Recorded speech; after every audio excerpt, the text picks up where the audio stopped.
going under constant updates. Okay, now it's version 4. Okay, and it was actually just released, I think, a couple months ago at most. Okay, and some of you might ask, like, why do I want to use Rails, right? The images that you see, the logos that you see on the slide is all but just some examples of the companies that are using Rails, okay, in real life. In fact, the founders of Basecamp, the project management tool, so which group used Basecamp for your final project?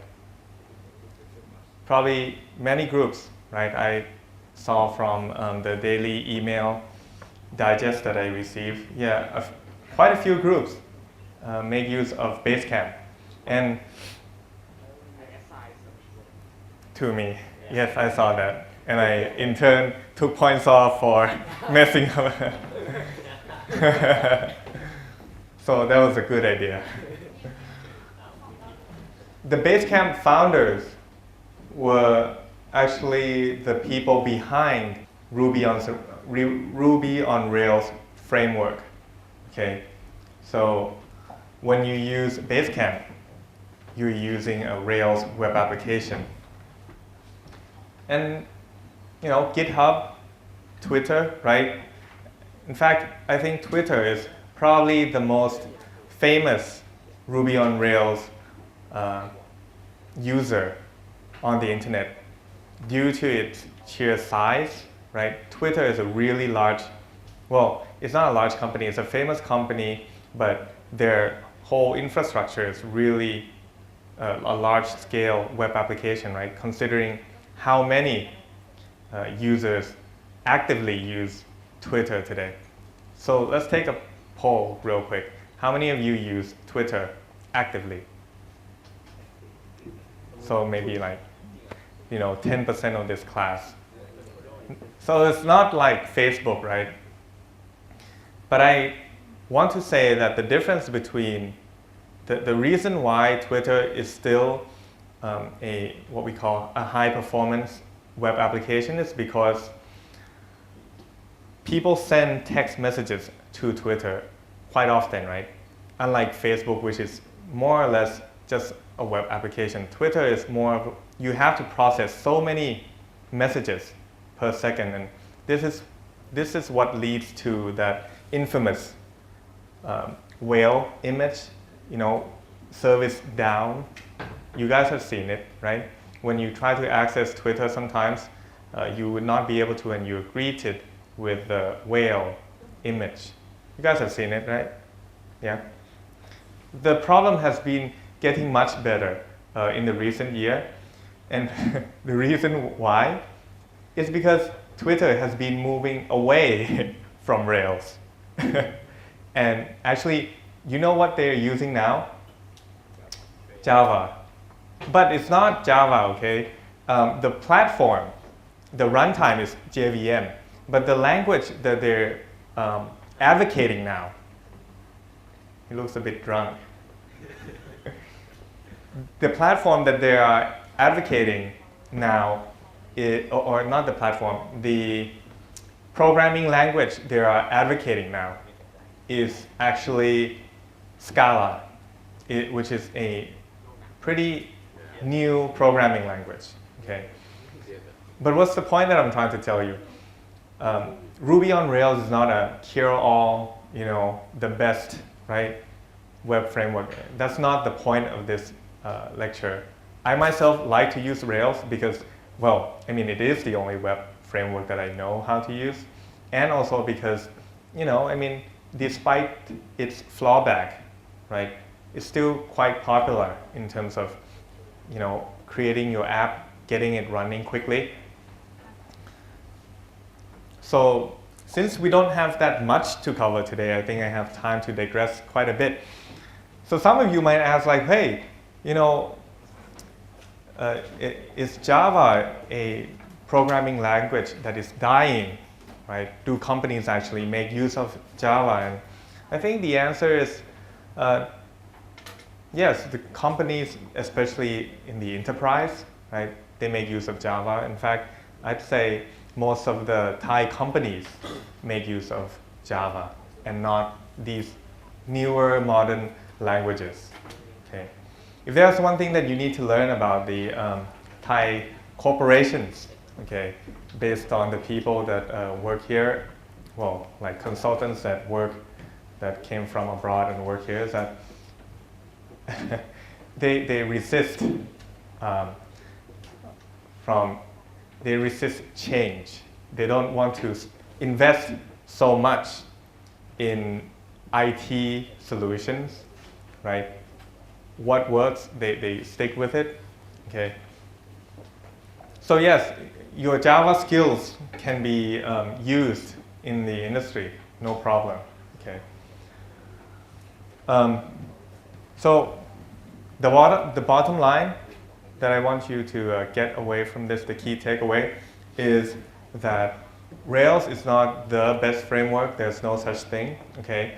And in recent years, actually, people have still actively using the JVM platform. And Rails is, nonetheless, Rails is still being used by a lot of famous companies, okay? And this is why we want to teach you Rails.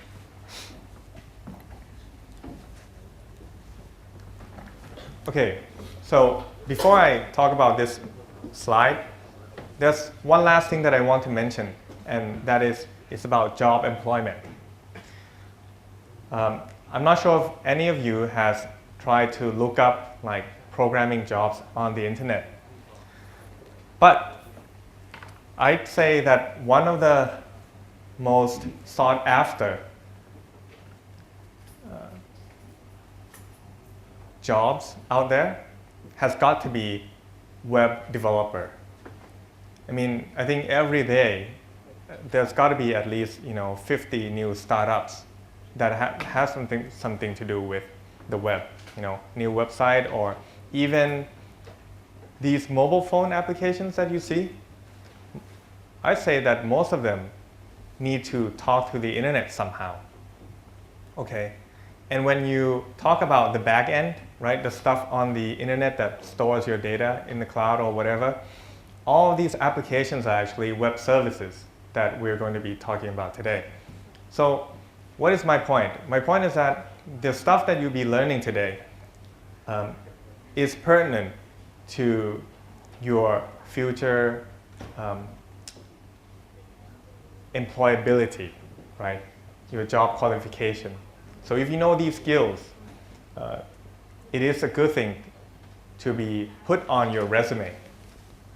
Okay, so I want you to pay attention because a lot of new exciting applications are being developed on the web today, okay? And we are not seeing so many desktop applications anymore, right? Everyone tries to deploy their application on the web now, okay? So pay good attention to today's lecture. All right, so this is the application that we are going to be building today. We are building a web application that allows us to store a user. Okay, no, not one user, but many users. Store users, okay? And what are the attributes that this user has? Ping.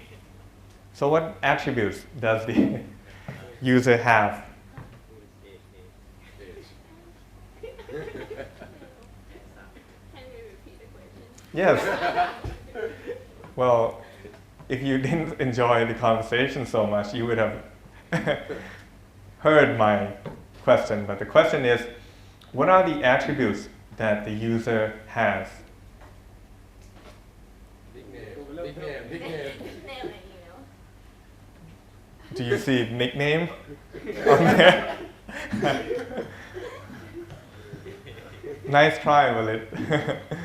So, what attributes? Ping. Okay. And what are the types? Oh, okay.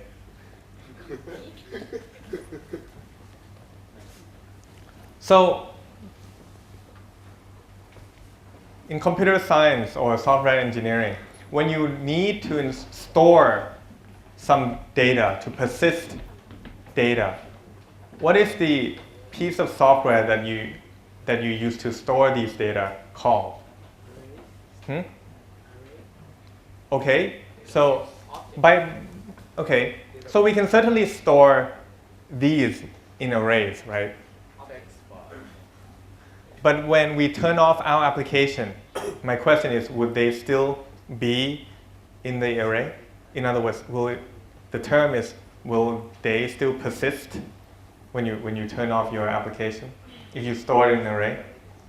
So say that let's go with that a bit. So let's say we stored all the information in some sort of data structure, like an array, right? There's nothing wrong with storing these in an array. If I wanted to ensure that the next time I turn on the application, I can restore the state of that array, what is the one way that you guys used in your final project to persist this data? Cloud? Whoa! Hey, so who used cloud for data persistence? Final project. Or did you just try to throw a fancy term at me, Auntie? Liar. So what did you guys use? Remember? Okay, what was one of the features that you had to persist? Remember? You had to, Yeah, right? Do you remember? Wait, what was it? What was it that you had to persist in your final project? The history of username. Right, history of username. So can someone give me an example, or can you tell me how you implemented that? The history of usernames. Oh no, Aku, Uncle Google. How did you implement it? Like writing out into an external file. Yeah. Right. So you see, this is how you persist data, right? One way, and that is to what? Store it somewhere else. Yeah. Well, okay. Store it somewhere else. That somewhere else being files. You can dump your content to files, right? We talked about this, right? Like, remember, I think it was the input-output lecture? Was it? Are you like stoned?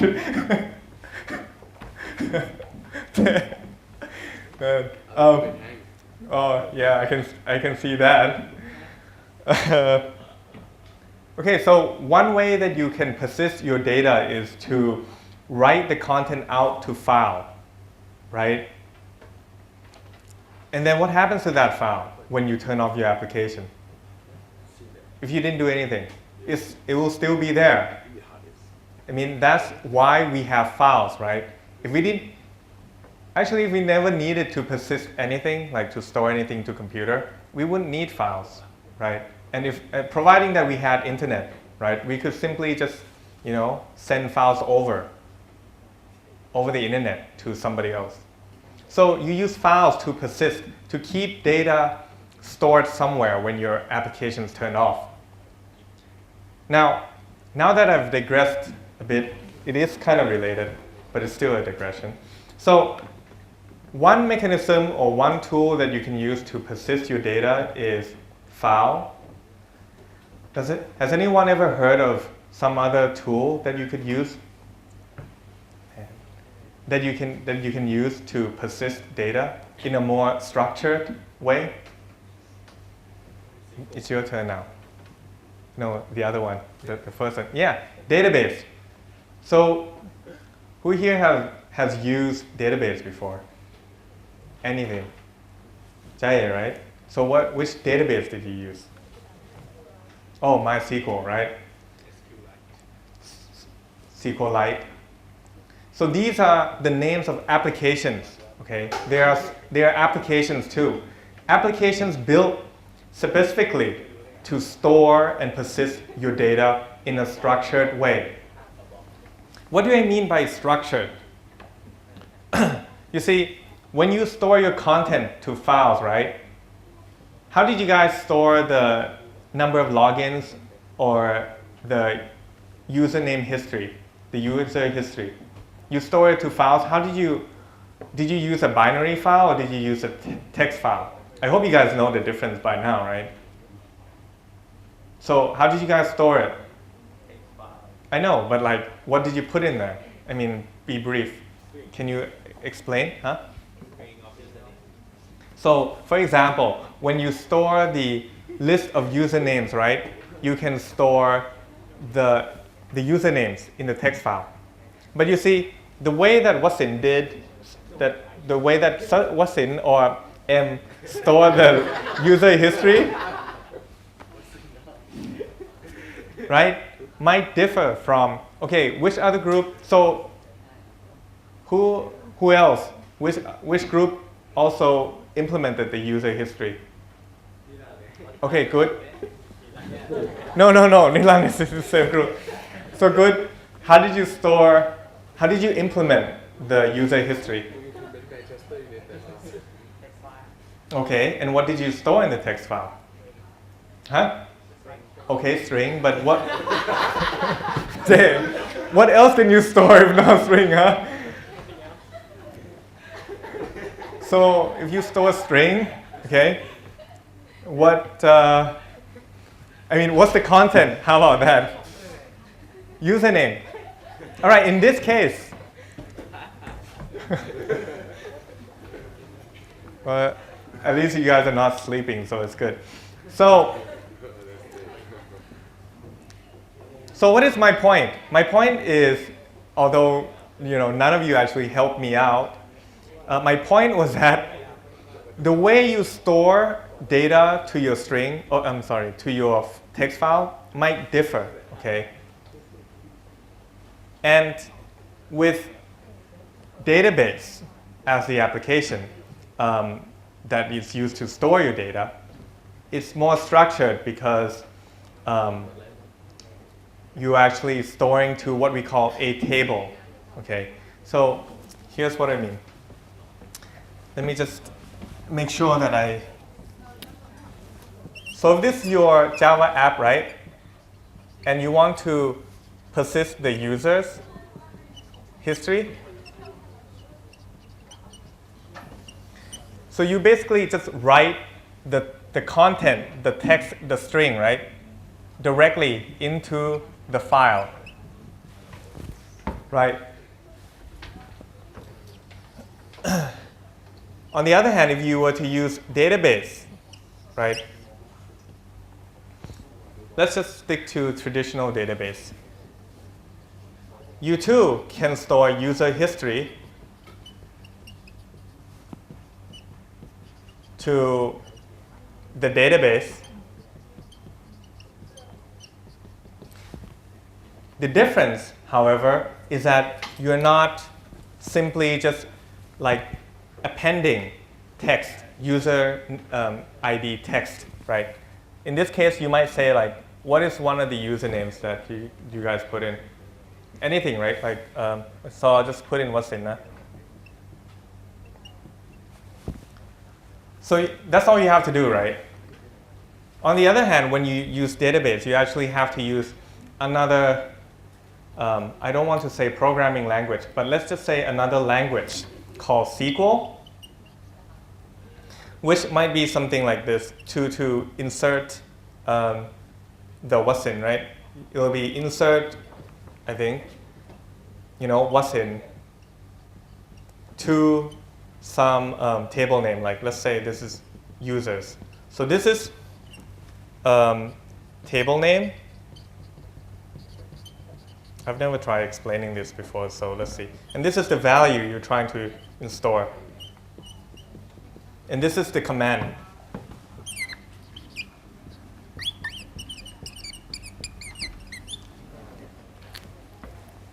Do you guys see the difference? One it's very easy to store, right? I mean, all you have to do is open the Java API. What's the Java API to write something to a text file? What's the method called?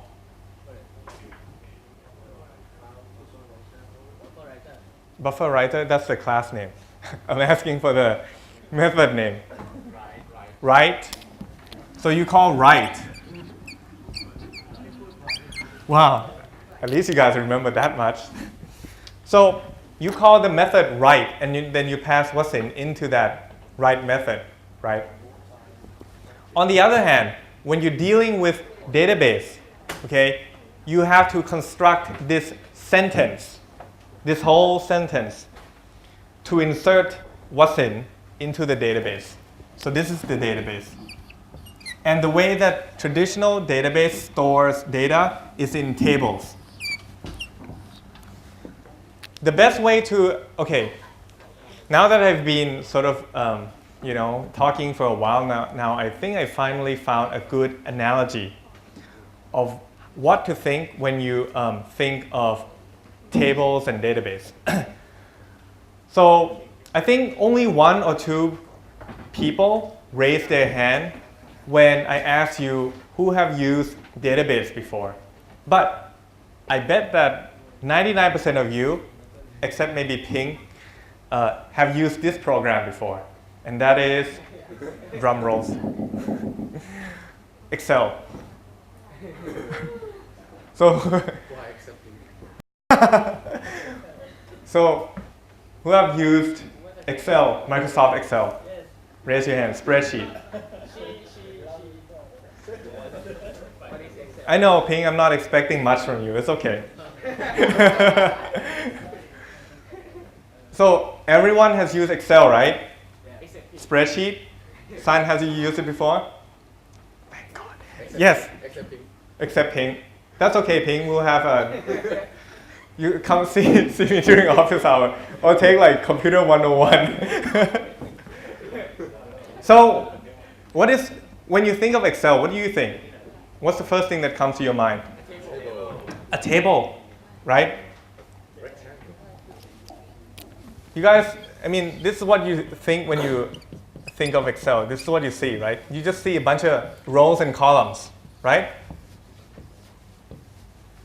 And then you see Excel can have different, what do you call it? Sheets, right? Remember the tabs down below? So you can have sheet 1, right? No. So I think the whole thing is called, the whole file is called worksheet, right? Spreadsheet. Book? What is it called? Spreadsheet. Okay, spreadsheet. I don't know. Dang, man.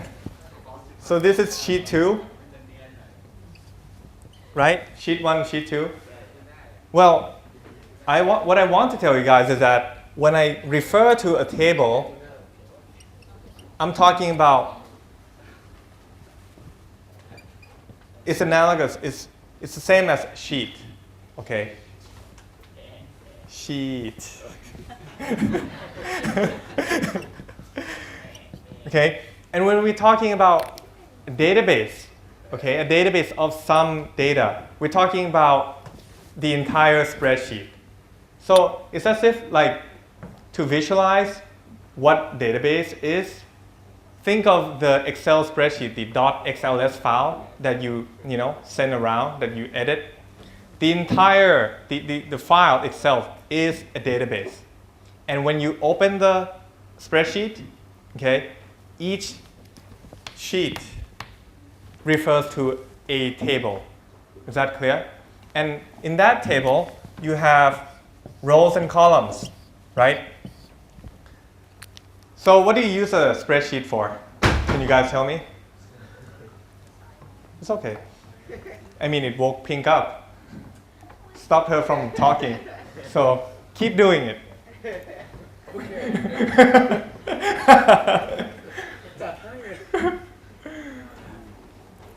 So Pink. Oh wait, no, I should not pick on her because she has never used spreadsheet before. I'll pick on somebody else. Phone. Huh?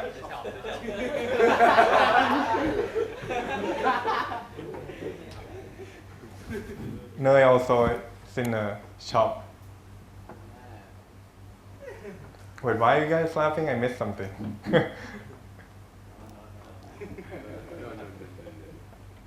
All right, Neil.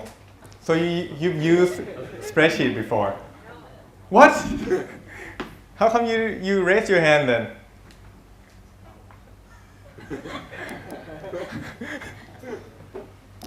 Okay, I'll go back to Phone now. Phone, you've used Excel before. Oh, so we have liars. Vicky, you've used Excel. All right, Frenchies, help us. What? So I think that. All right, I know who I can depend on. Tato, you use Excel.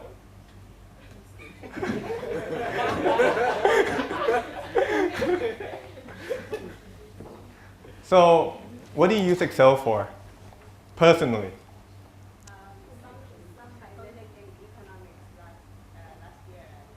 Okay. What kind of data did you store? Keep it simple. Like, what kind of simple data can you store to Excel? Like, Integer. Intensive mathematical calculation.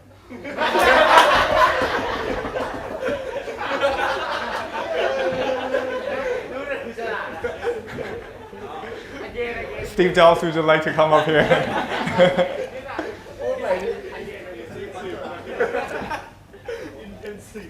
Intensive mathematical calculation.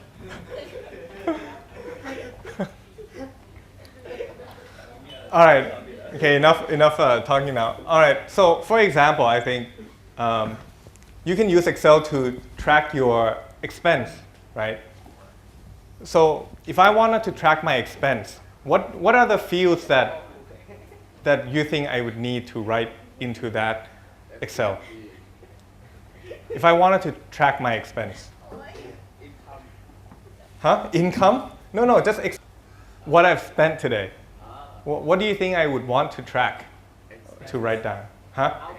Expense. All right, the expense, right? So the baht value. What else? Revenue.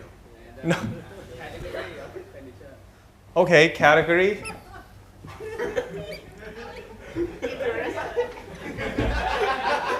What? Okay, the name of the transaction, right? A number. No, here's the number. Um, Date and time. Amount. Okay, amount is here. And then Steve Jobs here also proposed category. You know, everything he has to do has to be intensive. You know, it can't be just simple.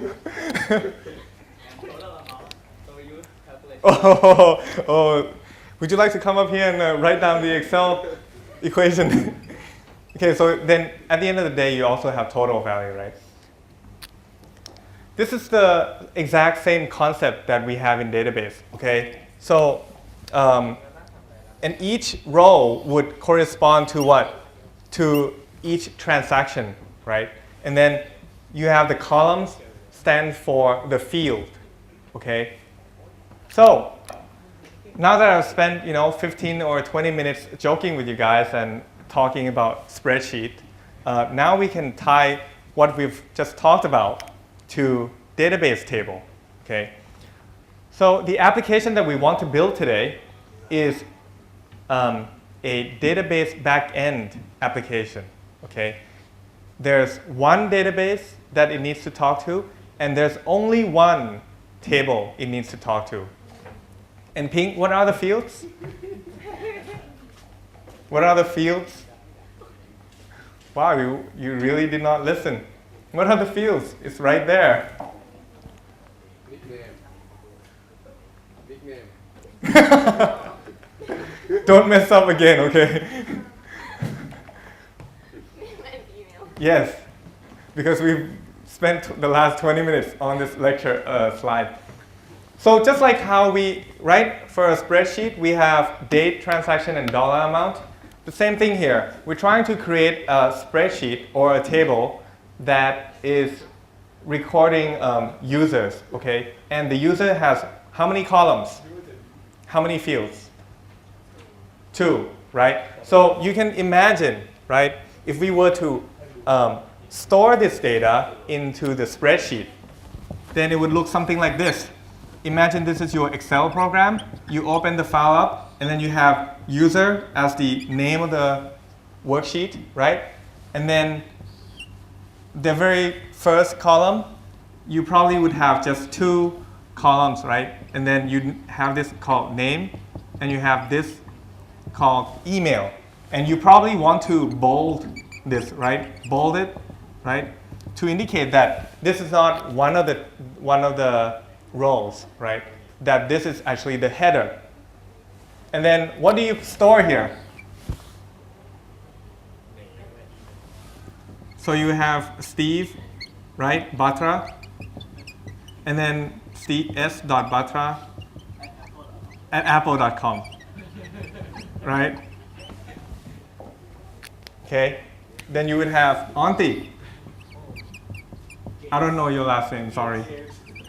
Oh, Gates. Auntie.g at Microsoft.com. Right? So what's the bottom line? What's the takeaway from this? When you think of database, think of Excel. Think of Bill Gates. Think of Auntie Gates. You're his child? Yeah. Okay? That's clear, right? Now, some of you might ask, why go through all that trouble just to store something like username and email, right? You can easily just use a text file to store name and email, right? Right? You can simply just open a text file, okay? And you might just come up with the format of, all right, look, I want the first string, okay, to be the name, and then separated by a tab or a comma, right? And then you store the email as the second field, right? So for example, it might look like Steve, comma, and then his email, s@apple.com. You could certainly have done that, wouldn't you? Right? You could just have a text file with 2 columns. But you see, and here's what I want you to remember about this, okay? We went through all this trouble of having to construct this sentence, which is what we call SQL, okay? This whole thing is called SQL, okay? Why?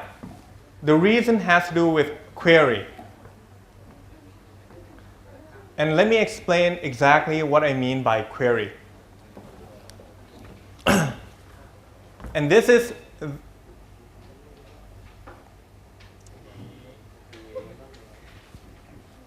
Nid, you want to go sit over there? No, actually it has to be Pink. She has to be in the doghouse. You should go sit up there alone.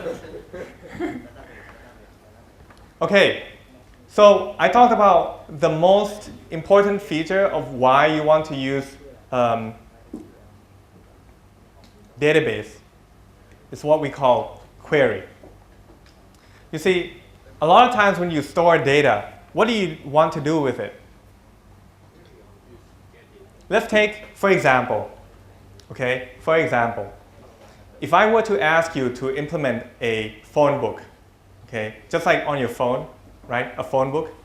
What would a phone book have?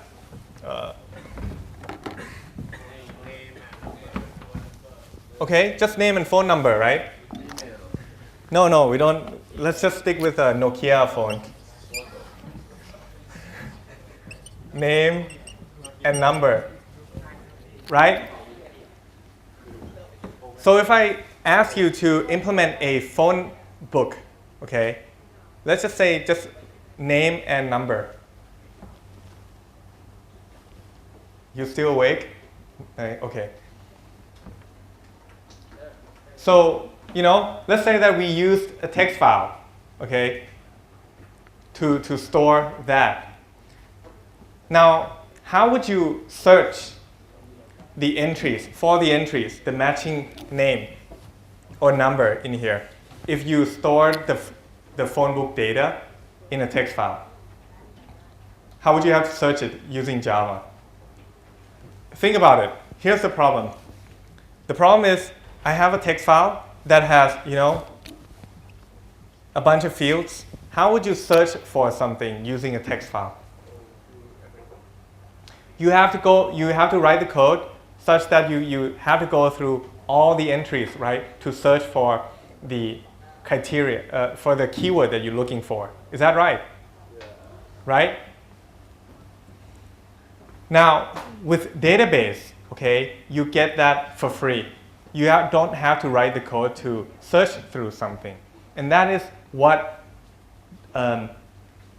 makes database ideal for that type of application. It's good for when you have to search through something. You don't have to write the code to make it happen. How? Why? So let's change this from text file to table now, okay? If you have something like this, you could write SQL query, right? Something like select, it'll be something select from, select name, email, or name and number from the table here is let's call it phone book.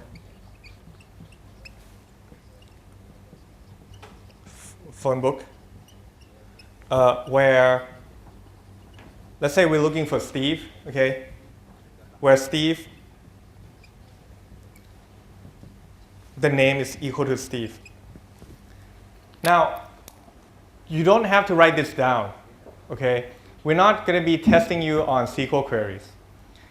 But the point that I'm trying to you to understand here is that instead of having to write Java code to actually search through the text file looking for a specific field, okay, or a specific value, instead, how you search through your phone book becomes construct called a SQL query to find the matching entry. So this says select, name number from phone book where Steve is equal to name. So in other words, we're trying to find the role that contains Steve. Okay. So I hope that you guys all agree that this is much easier compared to having to write the Java code to try to find Steve. Okay. So I'm going to start diving into Rails now. Okay. A couple of things. So when you think of database, I want you to think of Excel. And secondly, the reason why database might be a better solution compared to a text file is because database allows you to search, right? It excels in searching by using SQL queries. All right. I am done with equipping you with all the knowledge that you need to understand and know for this lecture. Now we're going to dive in to creating a Rails application. So I have also included a slide, okay, that details how to install Rails on your computer, okay? And Rails runs on both OS X, Mac, right, and Windows. For those of you who have Linux, you're screwed. Just kidding. No, you're not screwed. You actually can install the Rails application, if you will, framework on your Linux as well. And I'm not going to go over how to install this.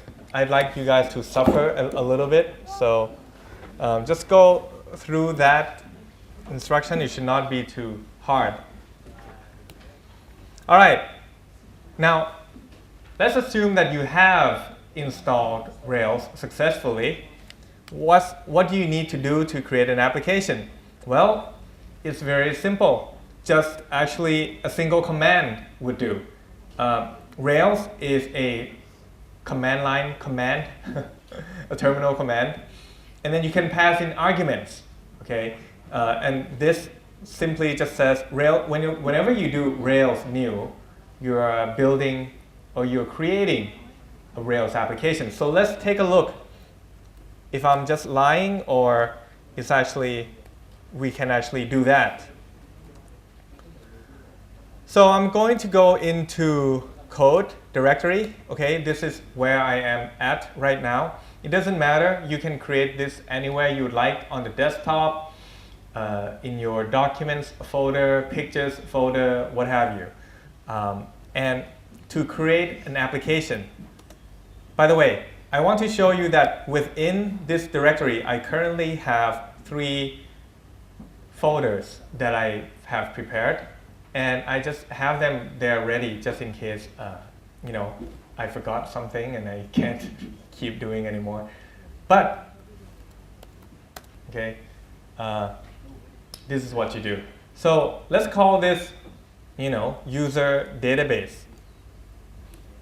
So watch carefully, yeah? Currently, the folder code, okay, has 3 directories or 3 folders. When I execute this command, Rails new user database, then it's going to run through some commands. These are the files that it automatically creates for you, okay? And then when it runs bundle install, bonus point for those of you who actually remember what bundle is. Huh?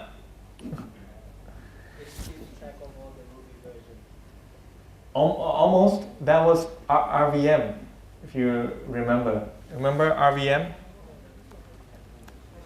That was a really good one, Auntie. We use bundler, right, or bundle is the command, to install gems and manage gems. What are gems? Do you remember? They're not jewelry. What are gems? Something about spreadsheet. What is gem?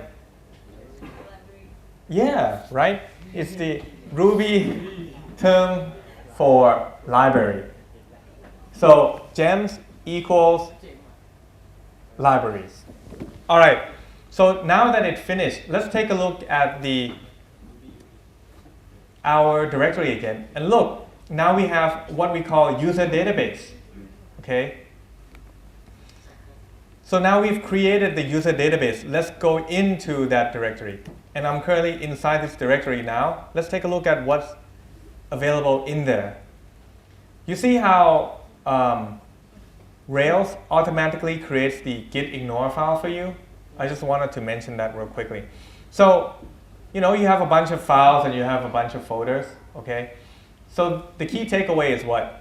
Whenever you execute the command Rails new and then you pass it whatever the name of your application, it will create that name for you, okay? So just like how we executed Rails new user underscore database, this is why I am able to be inside user underscore database now. Hey, did you guys know that the Oblivion Tom Cruise movie came out? Who has seen it? You guys liked it? A little bit? It's not too good? It's only about 2 characters. Oh, it's only about 2 characters. Not like that. Big scale. Oh, Sai probably didn't like it, huh? Just kidding. Yeah, it's a pretty good movie. I'd say it was worth it for me to go watch it. A couple of hours. If you guys are into sci-fi, I think it's a pretty good movie. Superman's coming out too, right? The one by Chris Nolan, the director or producer. Oh, no wonder you guys are not thinking about movies. Exams are coming to theaters near you. Okay. So the next slide, okay, for those of you who printed out their lecture, we're moving on to the next slide, and that is gem file, okay. Let's take a look at what's inside the gem file. which is already in our directory right here. So what's the point in here? Essentially, we just have a bunch of gems. And gems are what? What are gems? Yes, good. So, what this is telling us is that when you install Rails, or when you create a Rails app, it's going to install these libraries to your computer. You need these libraries for Rails to be able to run. So, how do you install these gems?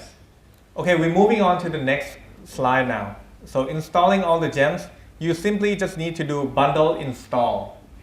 You can also optionally provide the without production. And by without production, we mean that in Rails, there are 3 environments. There's development environment, test environment, and production environment. Let's talk about this, because I think this is really important.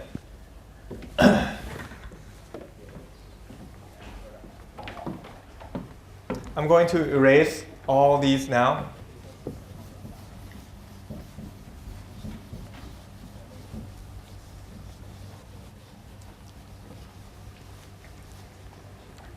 So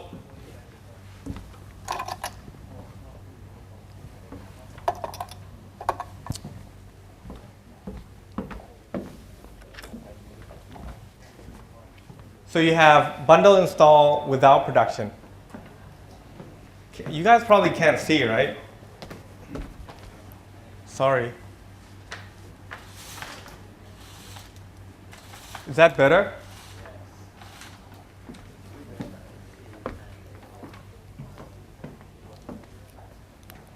So some of you might wonder, what is production, right? Why do we need production?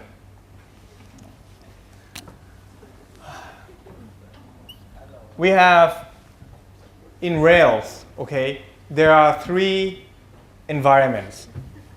There's development, test, and production. Now, before I go on and talk about, each of the environment, can someone maybe tell me why you would need 3 different environments? What are these, terms implying? Huh? Okay, provides debugging. It is something to do with debugging. Anyone else want to take a shot? Okay, that's fine.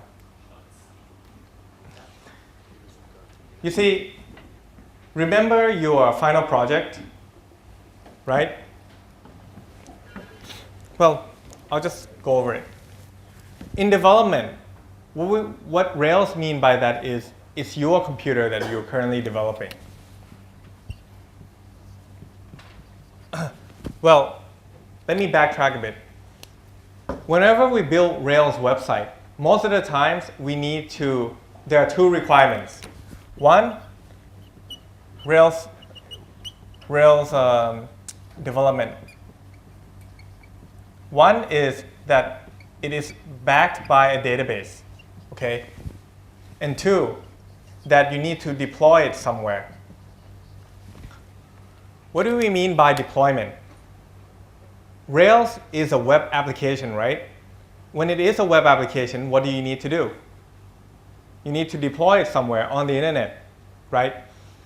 What's the likelihood that the computer or the platform that you're deploying your Rails application, what's the likelihood that that deployed platform is going to be the same as your computer in terms of hardware and infrastructure? Most likely 0%. Just because you develop on Mac doesn't mean that the deployed hardware is going to be Mac. Most of the time, it will be running some sort of Linux operating system. So what does that mean? That means that, let's just talk about deployment only, okay? That means Rails allows you to customize your gem file for different purpose. You might say like, hey, on my machine, I need these gems to be able to run my application. On the other hand, if we're talking about production, I might need these gems for my application to run correctly. And let me give you a precise, actually let me see. Let's take a look. Let's take a step back and go back to the previous slide.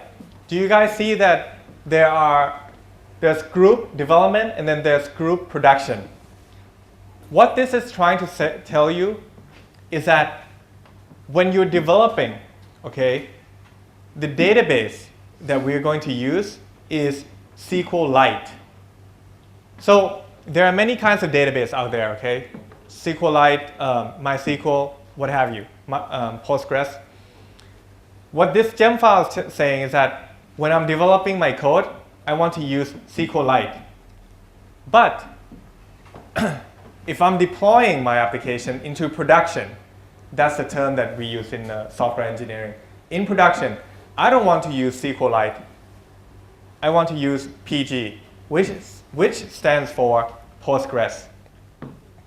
In this specific example, this is a typical gem file of what you would have when you deploy your Rails application to a cloud platform called Heroku. But you don't need to know that for now. Just understand, just from reading this gem file, that you see how we are specifying what database we want to use for development versus production. Do you guys see that? Do you see the need of why we need to differentiate between development and production? Is it clear? No? Not yet? That's fine, because, and I wanted to spend time talking about this because it's kind of hard to read and understand this on your own. Everything else, like the commands that I put into the lecture slide, those are very easy to follow. So, you see, let me draw the diagram of what normally, let's just show you the diagram of what it looks like when you're actually doing Rails development. This is Rails development. You have your computer, okay? On your computer, okay, since you know that Rails is a database-backed application, you might have like a database called SQLite, okay, installed on your machine, okay? So this is your development machine. Everyone's with me so far. Development, I can't spell, but you get the point. Everyone's with me so far. We have average Joe. We have Joe as the developer. He has his Mac/Windows/Linux or whatever. And that machine has a database application called SQLite installed. Are you guys all with me so far? As I had explained earlier, or mentioned earlier, the unique thing about web application is that for users to use it, you must deploy it to the cloud. Is that right? You must deploy it to the internet. Otherwise, people cannot access your website, right? So we have this pipeline or bus that connects to the cloud. So in today, you can actually go on the internet, find some web hosting provider. And what I'm drawing here is like a big server, okay? Some really high-powered, really expensive server that will be hosting your web application. In Rails, this is called production. And what do we mean?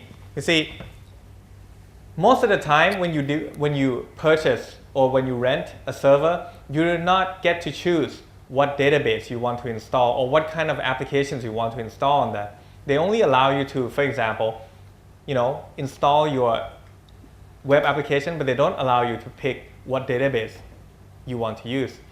most of the time they'll tell you that we have MySQL installed, we have Postgres installed, right? So let's just say that for this example, the server comes with a Postgres database, okay? So then you run into a problem. What problem? On your machine, you have SQLite database installed. On the server that you are planning to deploy your website, you have another database installed called Postgres.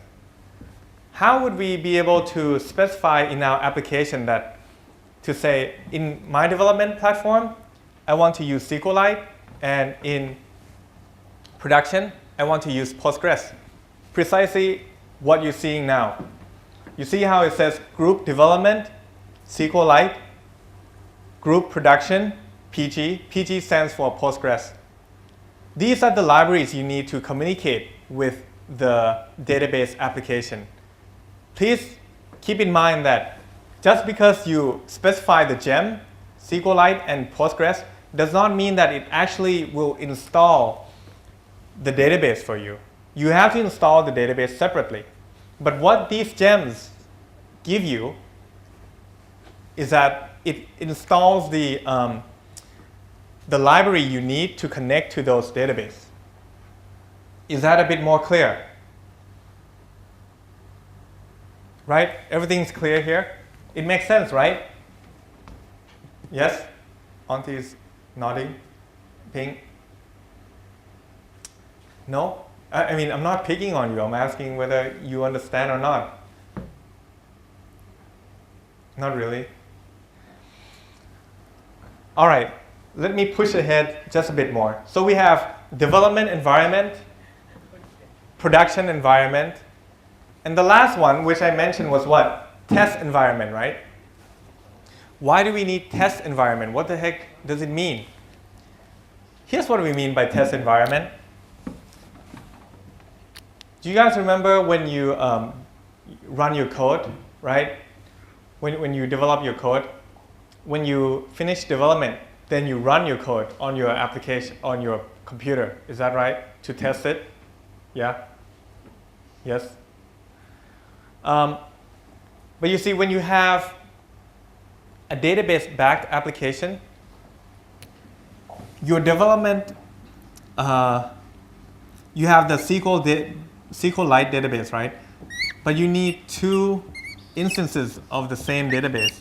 By that I mean you need the development and you need the test environment. The reason is because when you are developing your code, you're writing and reading data from the development database. So this is database. This is the program, SQLite program, and there are two databases in here. Whereas when you have test, this is when you run automated test. Okay, so I think that for your understanding, just know the difference between development and production, right? Development is when you develop locally, and production is when you deploy your application to the cloud, to the internet. So coming back to finally on the terminal of what I meant by bundle install without production, what this is saying is that install all the gems, but you do not need to install the gems for production. And that makes sense, right? Because our computer does not need the gems for production because we're not deploying to our computer. We're simply deploying to our machine. We don't need the libraries for production. Anyway, so I'm going to install the gems and I'm done. So okay, I executed that command and then I press enter. So now it installed all the gems for me. So coming back to here now, we're done with this. Okay, the next thing, so what this command does, if you want to write it down, is it installs the gems that you need for your Rails application. Moving on to the next slide, we are going to type this command into the terminal. Rails generate scaffold user name string, email string. So can someone take a guess as to what this command will actually do to your application? This will essentially create a table, actually. The database has already been created, but this will create a table for you. You guys remember over there? So when we execute this command, Rails generate scaffold, okay? Essentially what happens is this.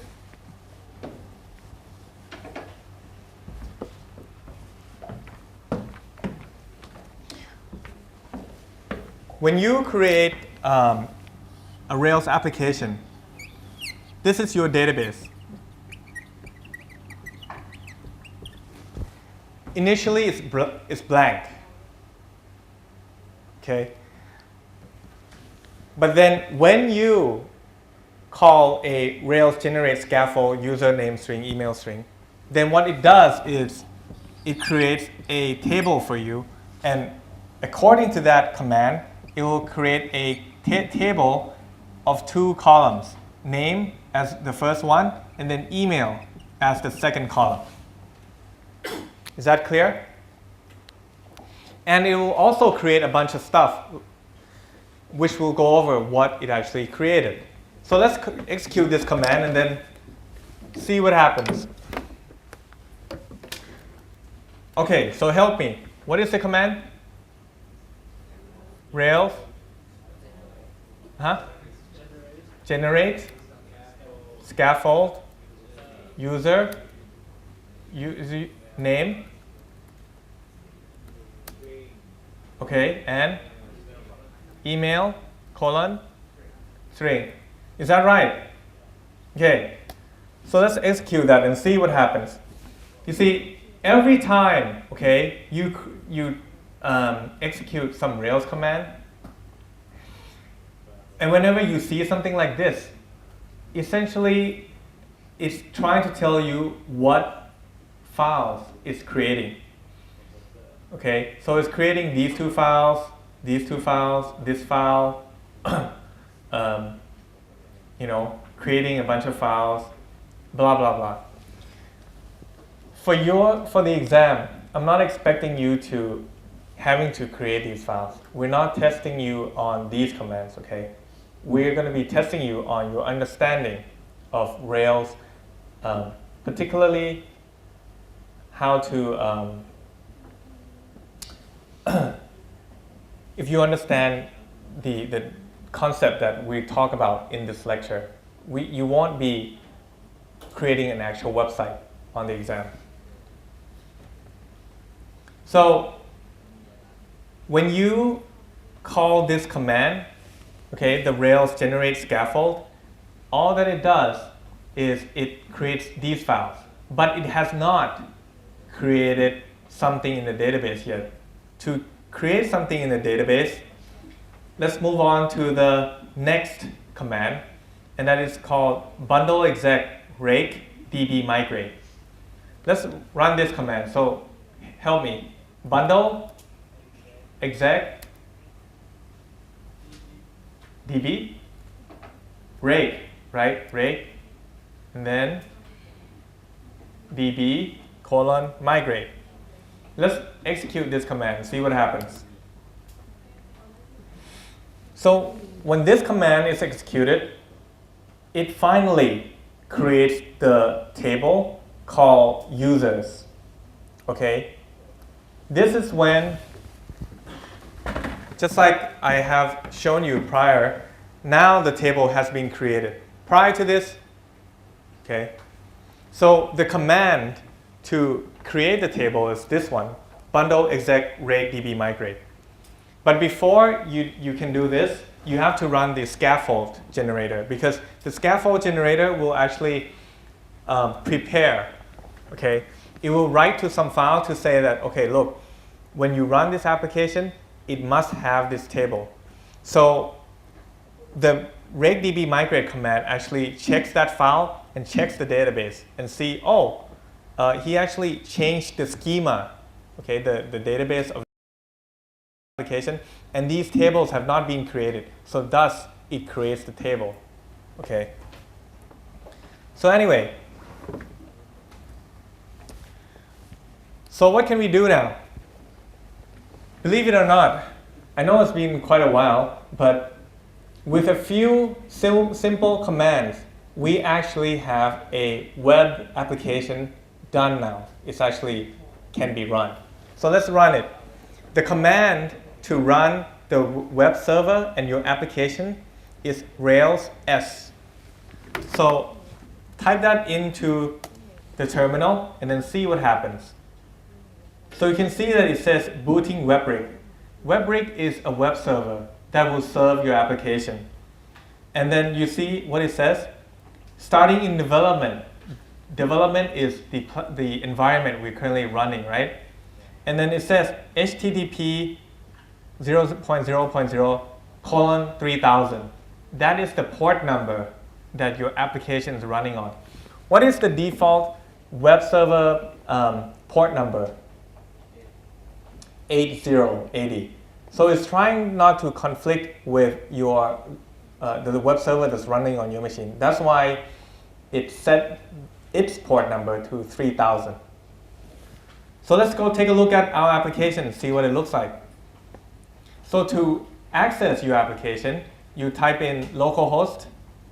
I have never tried 0.0.0, but let's give that a try.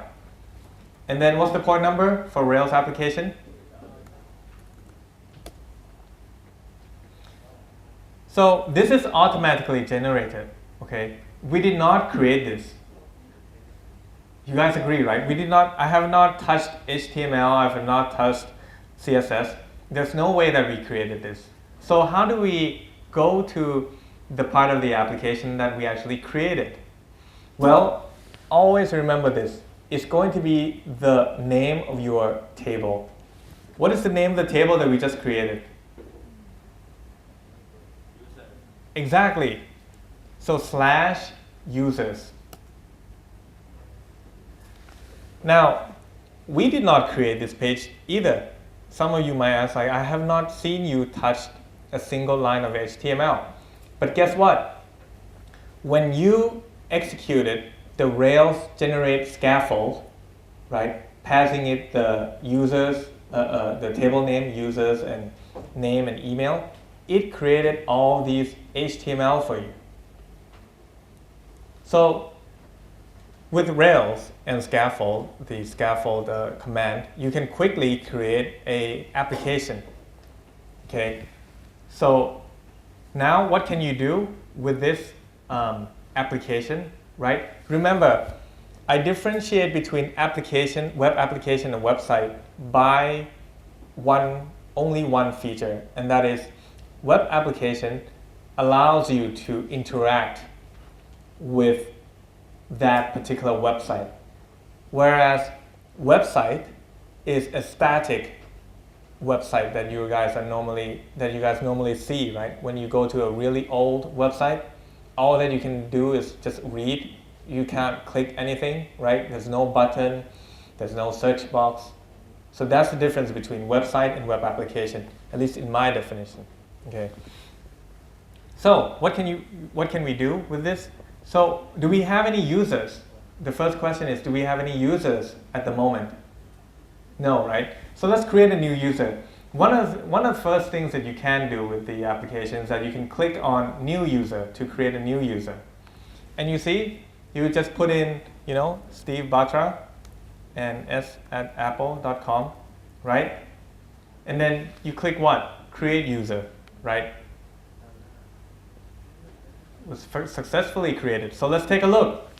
So now you see, from nothing, now we have one user, right? Can you create more user? Yes, you can. Charlotte, right? C at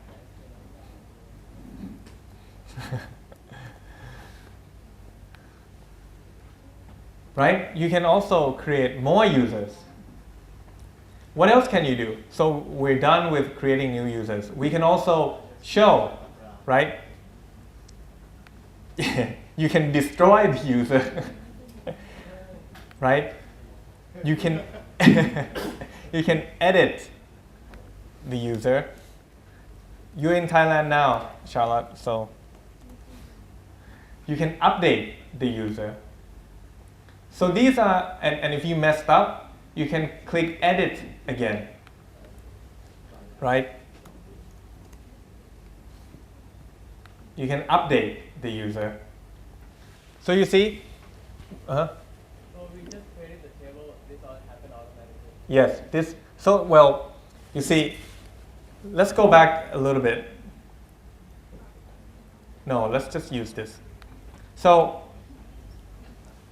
for those of you who want to write this down, here it is. Bundle install installs the gems that you want to have installed on your machine, the libraries. Rails generates scaffold, user name string, email string. This simply creates the HTML file and all the necessary Rails Ruby files inside your application. And the bundle exec rake db migrate, actually, this is the command that actually creates the table inside your chosen database. Okay, is that clear, Batra? Okay, and Rails S is the command to run the web server. Okay, and this is why when you, on the next slide, I have HTTP localhost port number 3000, because that is how you would access your application. Actually, I messed up. Can you also add in /users, right? Because remember, if we go back to our regular page, the default front page, what are you going to see? You're going to see Rails generated file, which has always been there. You don't have to run generate scaffold or anything. This is the first command that you, the first thing that you see. What do I mean?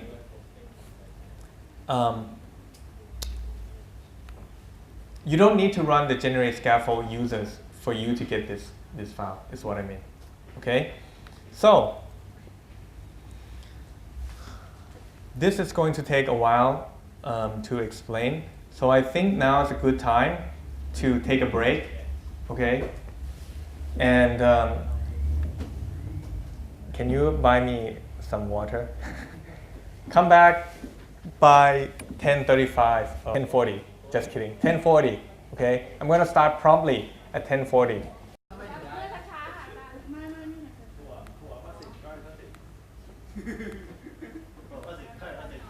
Percent. Move to a byte, right? Where's byte? I know it's gone, but which group? Group 7? Oh, Apivut, right? Is that right? Okay.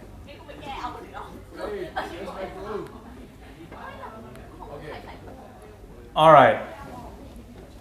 So I'm going to resume, okay? And for those, please also share this information with your friends.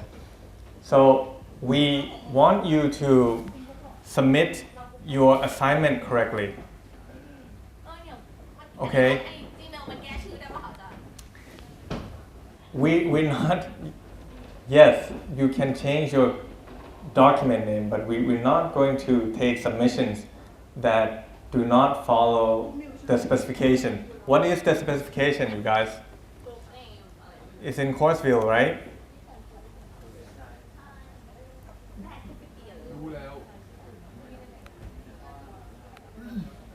So I'm going to first go over what we actually ask from you. We will only take submissions that follow this format and this file naming. Anything else we will reject and we will not grade that. That is the first thing that I want to make clear, because you're going to make it very hard for us to grade these reports if you do not follow this convention. Okay? That is the first thing I want you guys to know. Secondly, I've just posted the group member names along with the group numbers. So please go there and check which group number you actually belong to. I cannot believe we have such problem. Sometimes I feel like I'm dealing with grade school students. Huh?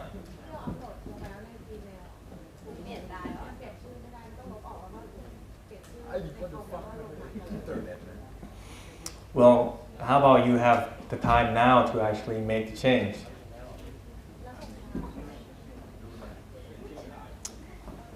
Late submission is better than no submission, no grading.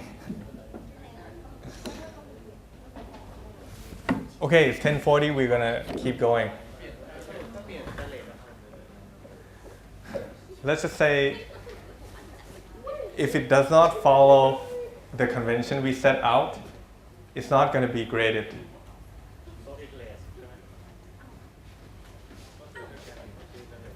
So you might as well hurry up and get it correctly. Ajahn Nativong also posted what he actually has. What is this play harder, work later? It doesn't even follow the convention. Well, oh my gosh.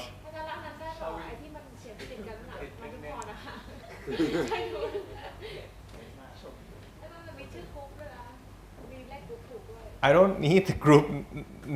I don't need the group name. I even put in a specific example for you. Group 1, group report. Group 14, name followed by ID.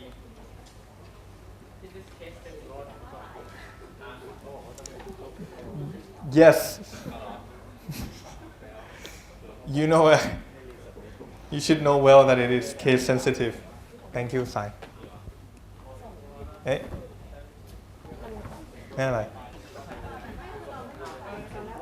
Okay, we're going to keep going now because we don't have much time left.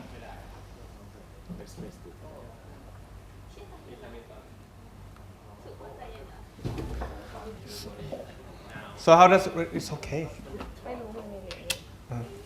So how does Rails work?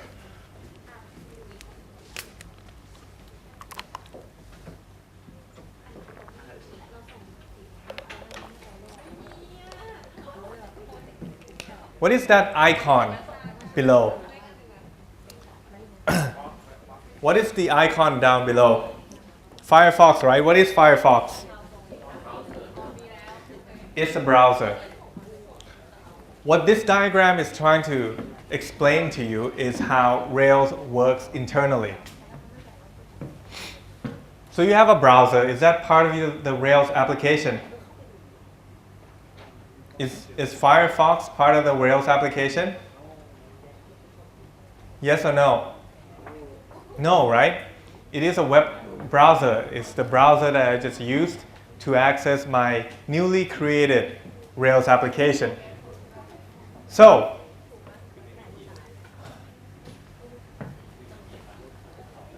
if you want to understand Rails, you can put a box around view, controller, and model. So my next question is database part of the Rails application? Yes? No? Is database part of the Rails application? By part of the Rails application, I mean, is it part of the executable? No, right? Database is a standalone application. Okay? So if database is not part of the Rails application, the web browser, Firefox, is not part of the web application or the Rails application, then what are parts of the Rails application according to this diagram? MVC, okay? And what are MVCs in this diagram? You have what? view, controller, and model. Okay? So before we move on, I want to first point out. So we talked about how view, controller, and model are part of the Rails application, right? So how do we check that? How do we check for that? Well, okay.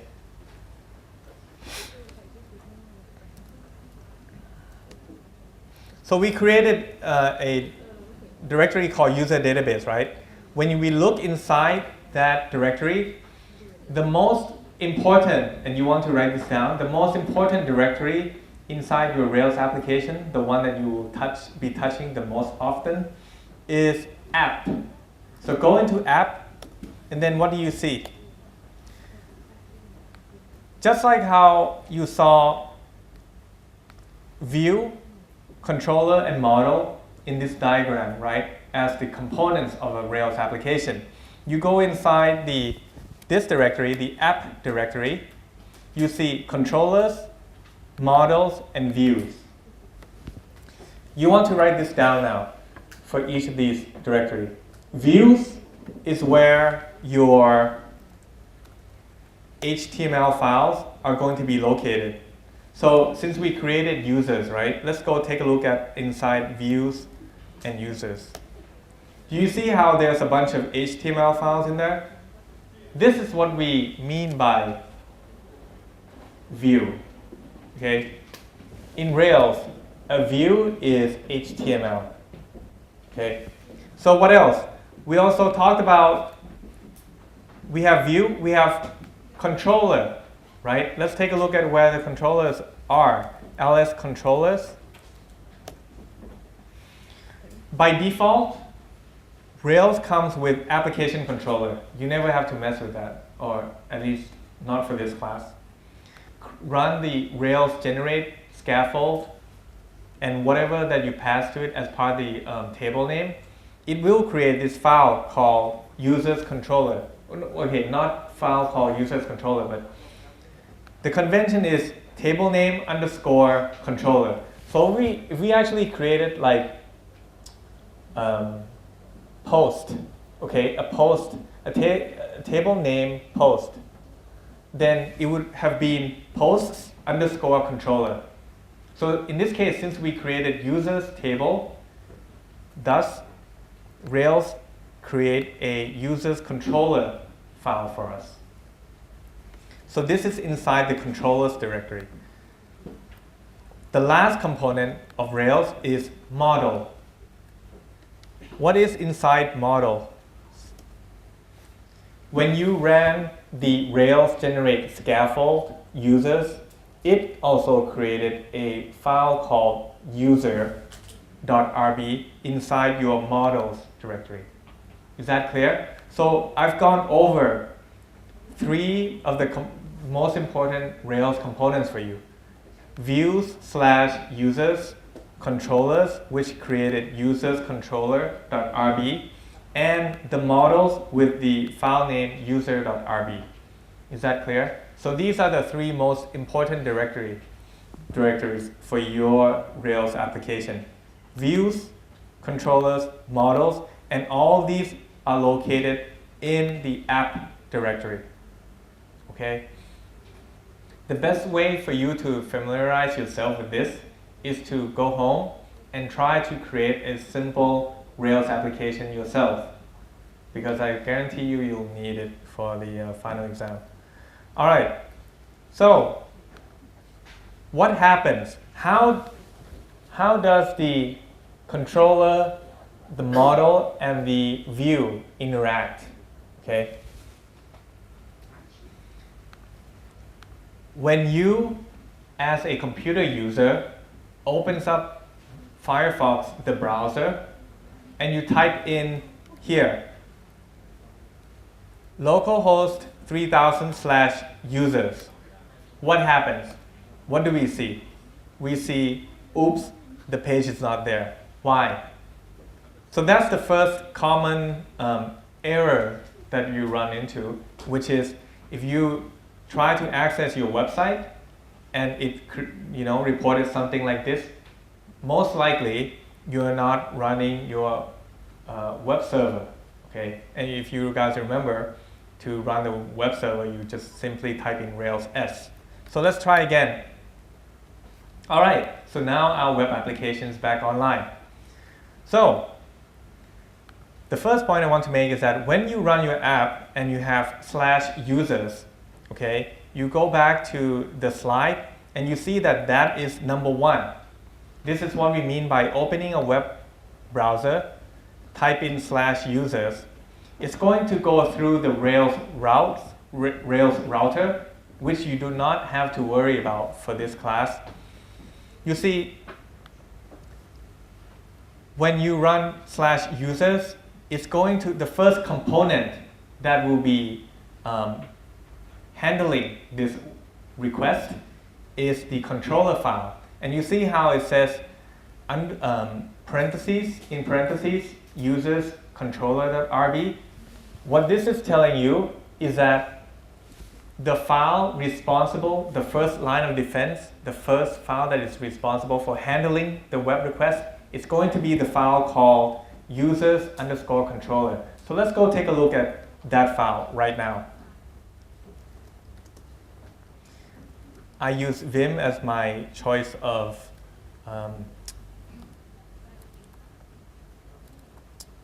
what do you call it?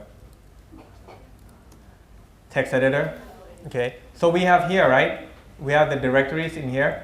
This is more or less like what you used to in Eclipse, right? The project navigator or explorer. So let's go check out the controllers. So what's inside the controller, Ping? You asked for it. Obviously, you're not paying attention. You wouldn't be able to answer. That's okay. All right, guys. The first thing that I want you to know is that whenever, this is the first thing I want you to write down. Well, like, I don't know, this is like the 50th thing I want you to write down, but this is the first thing I want you to write down on this slide, is that when you type in something like /users, we talked about how the controller users controller.rb file will be responsible for that request, right? The method that will be handling that request is the index method. Precisely, it's going to be this method. Is that clear? So how you should read this diagram is that you have a web browser, you type in /users, it's going to go through Rails router, which you do not have to know about in this class.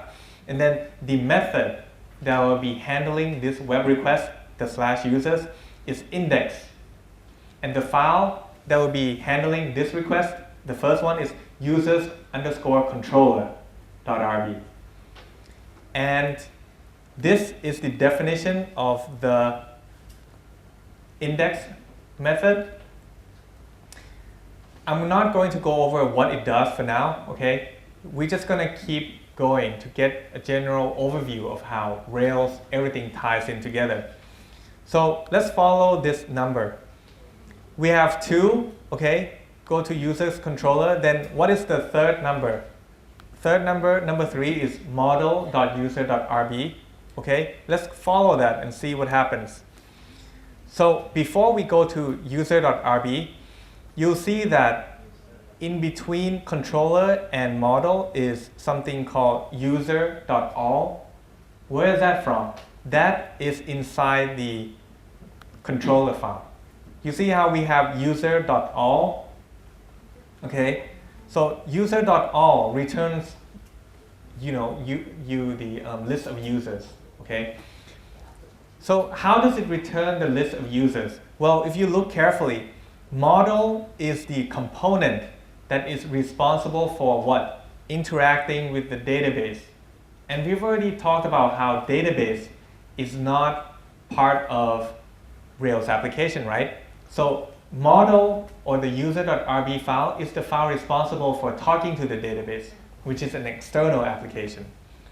So let's go take a look real quickly. Whoops. Whoa.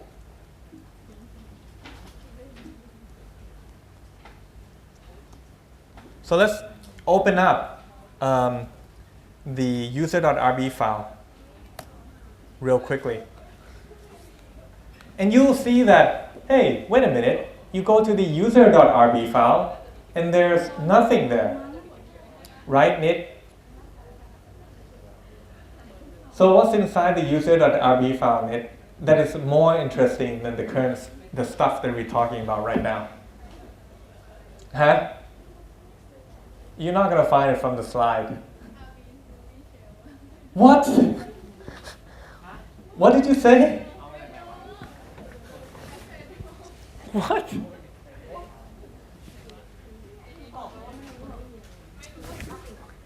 And you're going to an international school and you're telling me ไม่รู้.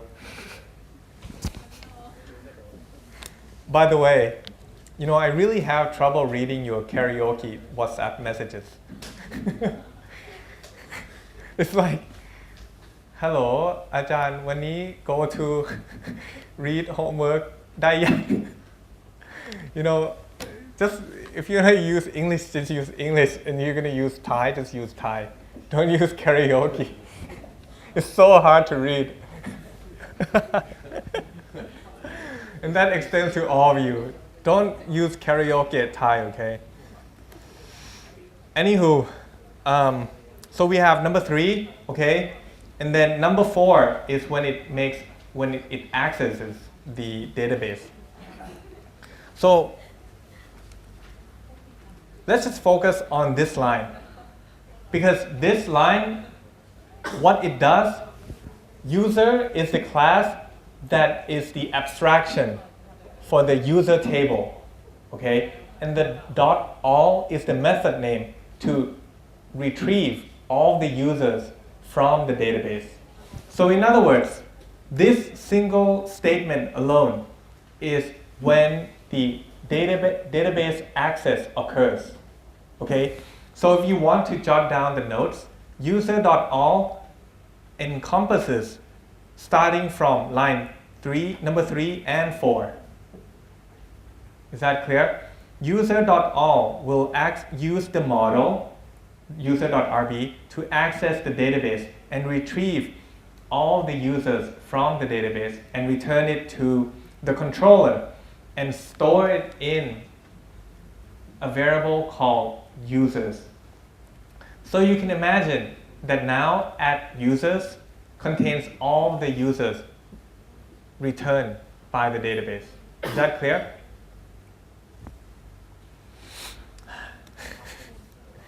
Let's keep going.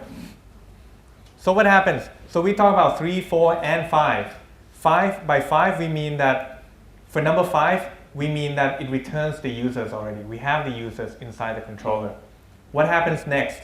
Number 6, you see how it says @users? @users is the variable name, okay, that is passed to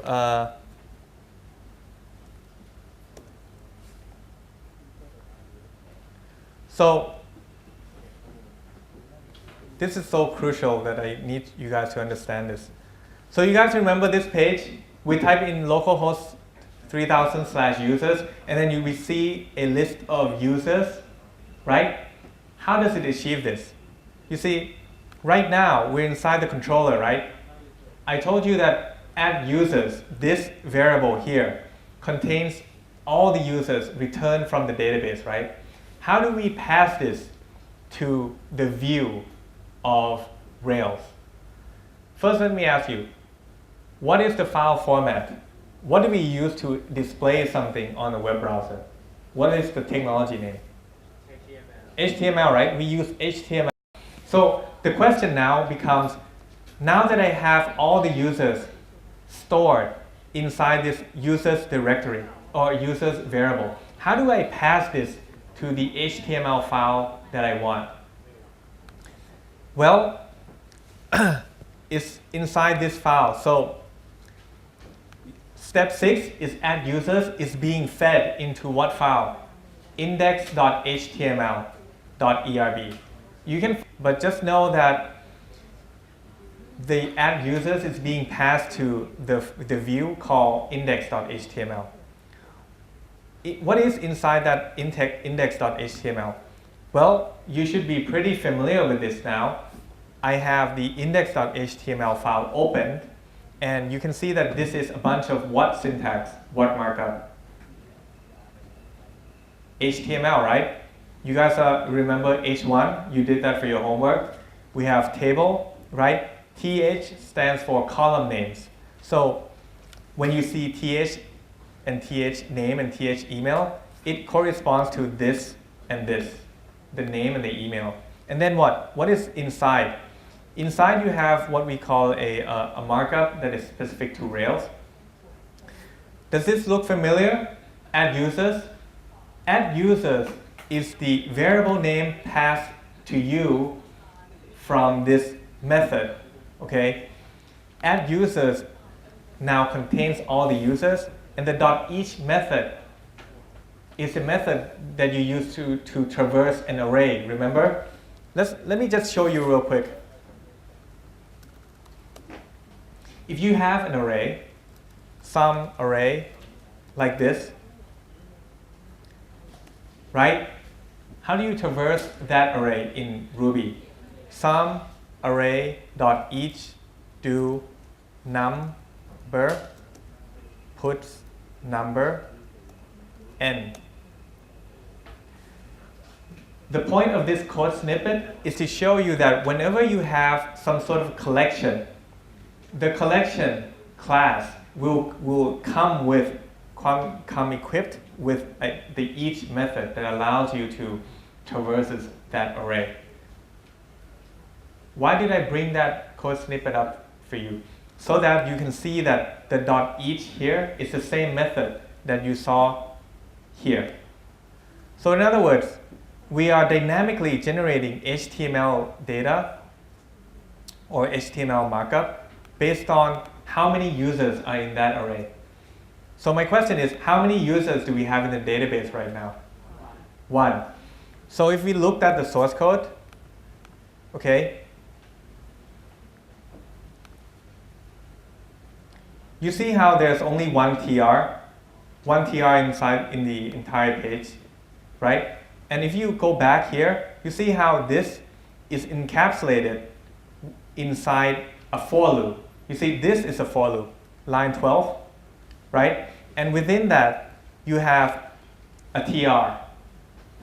How many TRs are on this page, in this index.html? Huh? How many? 1, right? But this is the beauty of dynamically generating the content. If I were to create, and you see that there's only one TR here, right? If I were to create another user,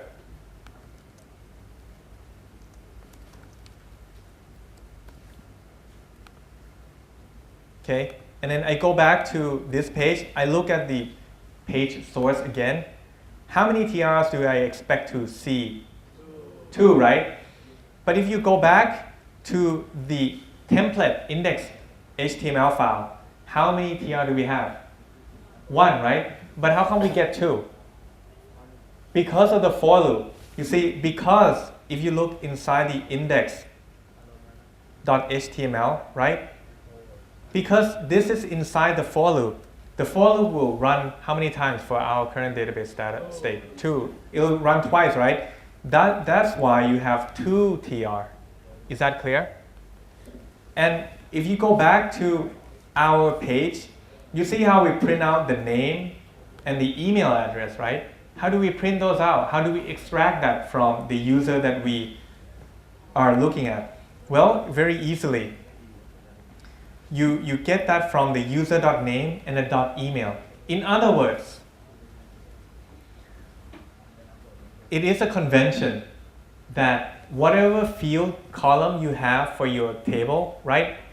The user table in our example has name and email, right? So since you have those as your column names, name and email, you can just access them from the variable just like that, user and user.name and user.email. Is that clear? So this will not print out, user.name. Instead, it will print out what? The actual name and the actual email. So think of this as, when you see user.name and user.email, as if you're running code, just like Java code when you access the property of your variable, right? Is that clear? And you don't have to know these stuff. Let's just say that for these three statements here, it produces the show, edit, and destroy links for you, okay? But the key thing from here is that I want you to understand that this line 12 is a for loop, and to access the value of the fields, you would just use whatever, user, right? User.name and user.email. Now let's go back to the slide a little bit.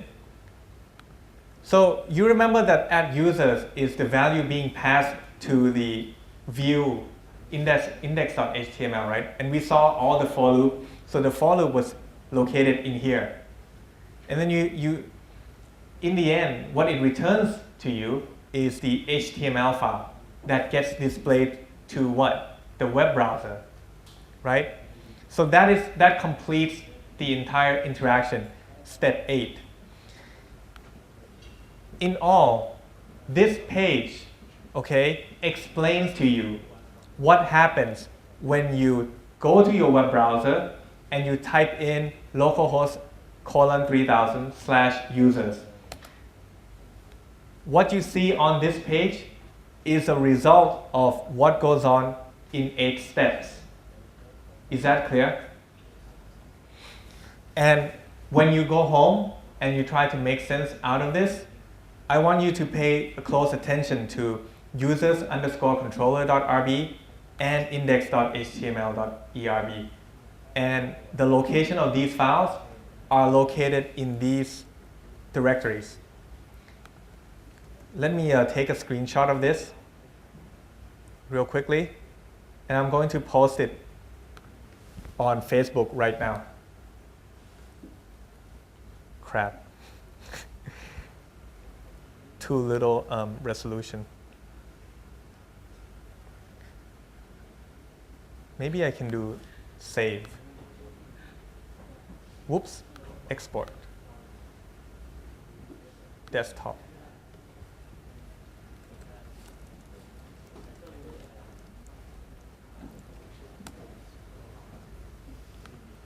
So I'm going to, because I think that knowing where those files reside in your directory structure is really important. So I'm going to upload it real quickly to you guys, for you guys right now. So we are adding a file, or add photo, it's better. Upload photos and desktop. We want to sort by date added.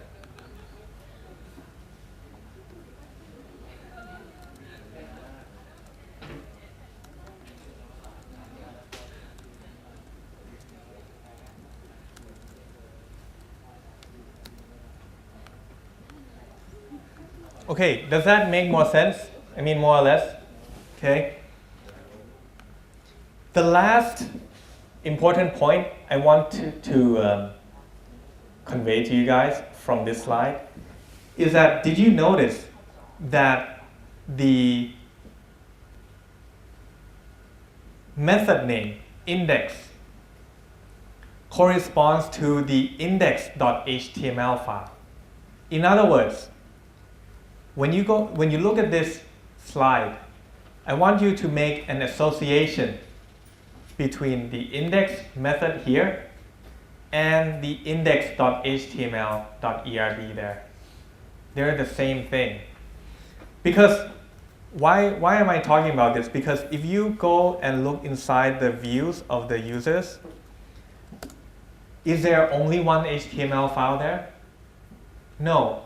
There are 5 HTML files there, one for each of the action. So what we've seen was the index.html, but we have not seen show.html, edit.html, and new.html. So let's take a look at under what occasion would you see those HTML being rendered to your web browser. So I want you to make a note, okay?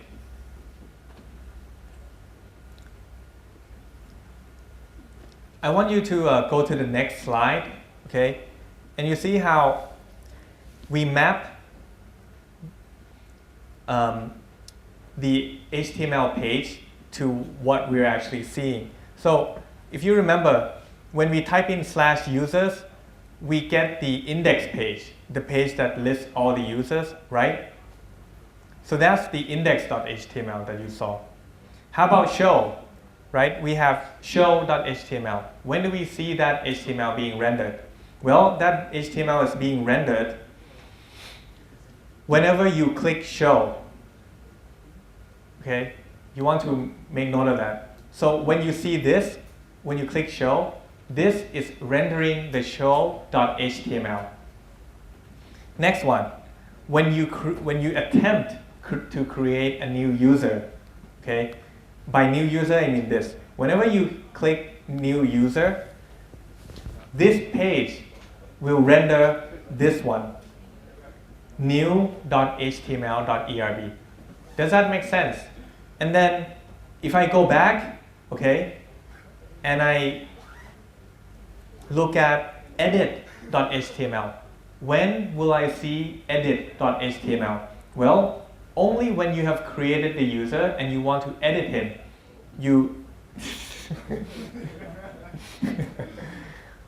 We were hacked again.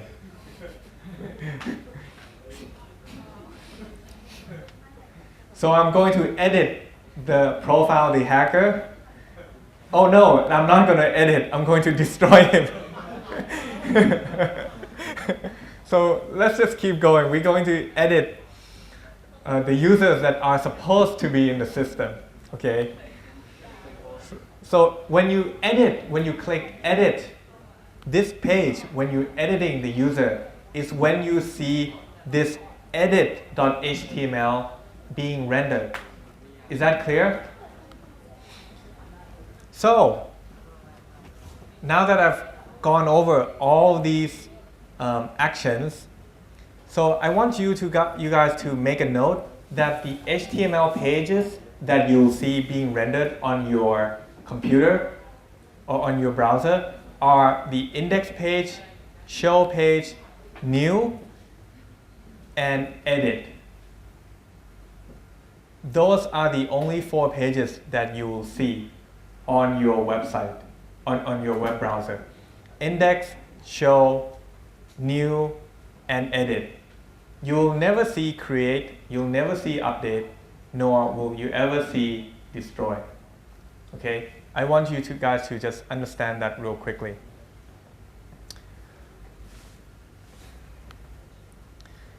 For this page, I'm not going to go over them anymore because we've already gone over more or less. Okay?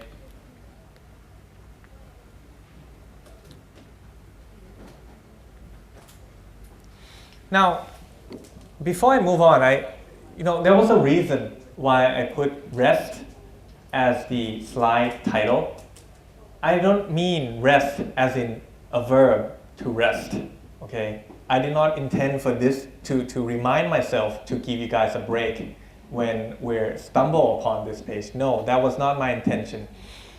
REST is an architectural design pattern, if you will, that sort of puts in some sort of convention of how websites should be modeled, right?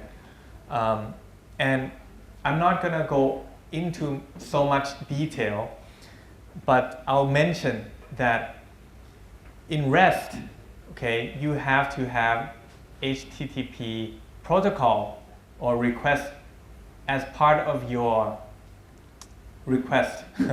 That's actually does not mean anything. So what I mean is this. I have to first ask you guys, do you guys know the HTTP verbs like get, post, delete, and put? These 4 HTTP verbs. Did you know that you can cause the web server to do things differently depending on what you actually, the HTTP request you actually do on the page? So in other words, what I'm saying is this. Direct your attention to this line, the index, compared to the create. This line and this line. If you cover the HTTP request, like just hide this column, you'll see that depending on, you can actually put in users as part of the URL for both. But you can cause it to call different method. So this action column refers to the method names in this controller page, or in this controller right here. Hold on. Let's close this and this. So when you study the action page, index, show, new, create, edit, update, destroy, it actually refers to all these methods available to you inside the user's controller. You can see that there's index, show, new, edit, create, and update, and destroy. Okay. You can actually have the web server respond differently depending on the HTTP request that you pass as part of your web browser request. By that I mean this. By default, when you type localhost 3000/users, the HTTP request that is passed to the web browser is a get command. Get, HTTP get. If I had changed this to be post, okay, okay, before we go on. So from this slide, when you use the get HTTP request with the users as the URL, then the method that will be called is the index method. So the index method is this one inside user's controller.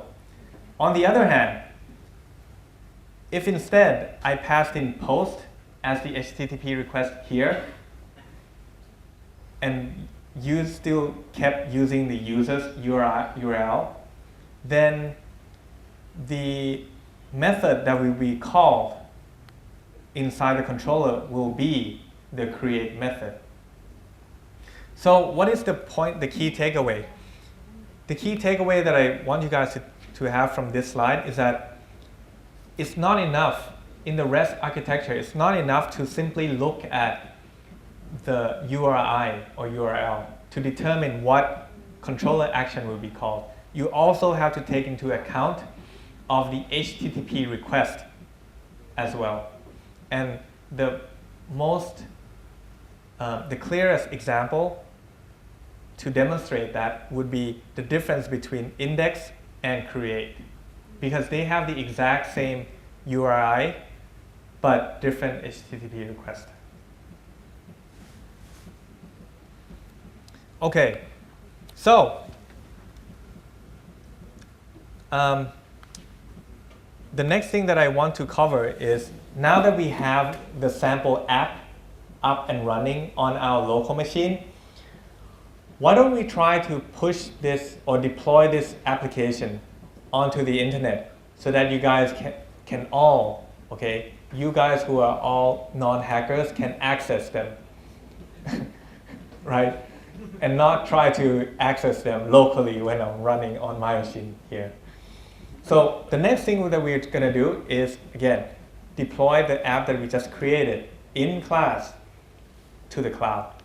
And the platform or the web hosting provider that we plan to use is Heroku. Okay? So Heroku is one of the nicest website that I really like the theme.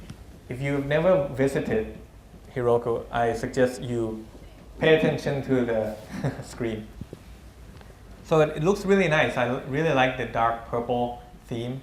And I think this was one of the reasons why people remembered Heroku when they first came onto scene because they had such a distinctive web design, right? It's easily, you easily remember the website, how it looks. So, to deploy to Heroku, we're not going to have to mess around inside the browser at all. You can deploy your application all from the terminal. So let's take a look at how you would deploy your app to Heroku. So I am currently inside my directory right now, the web application we just created. We are going to follow the slide, okay, and look at what command we have to type in. The first bullet point says that you have to sign up for a free Heroku account. You can do that by using your browser. Okay, you only have to do it once, right? You sign up for the account. It's really easy. So assuming that you have signed up for the account, the first thing you have to do is to log in. And you only have to do this once as well.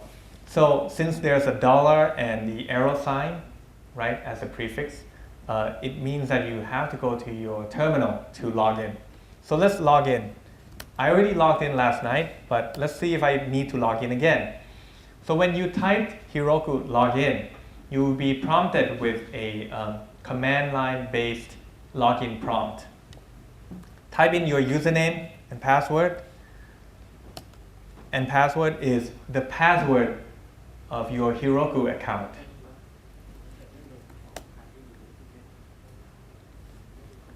Press enter, and then hopefully it will log you in.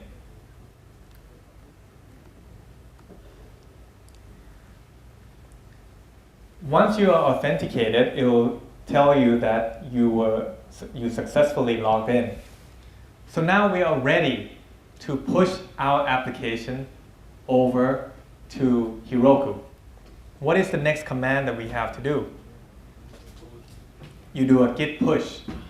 However, if you look at our directory, what is the one file that will be created when you initialize a Git repository?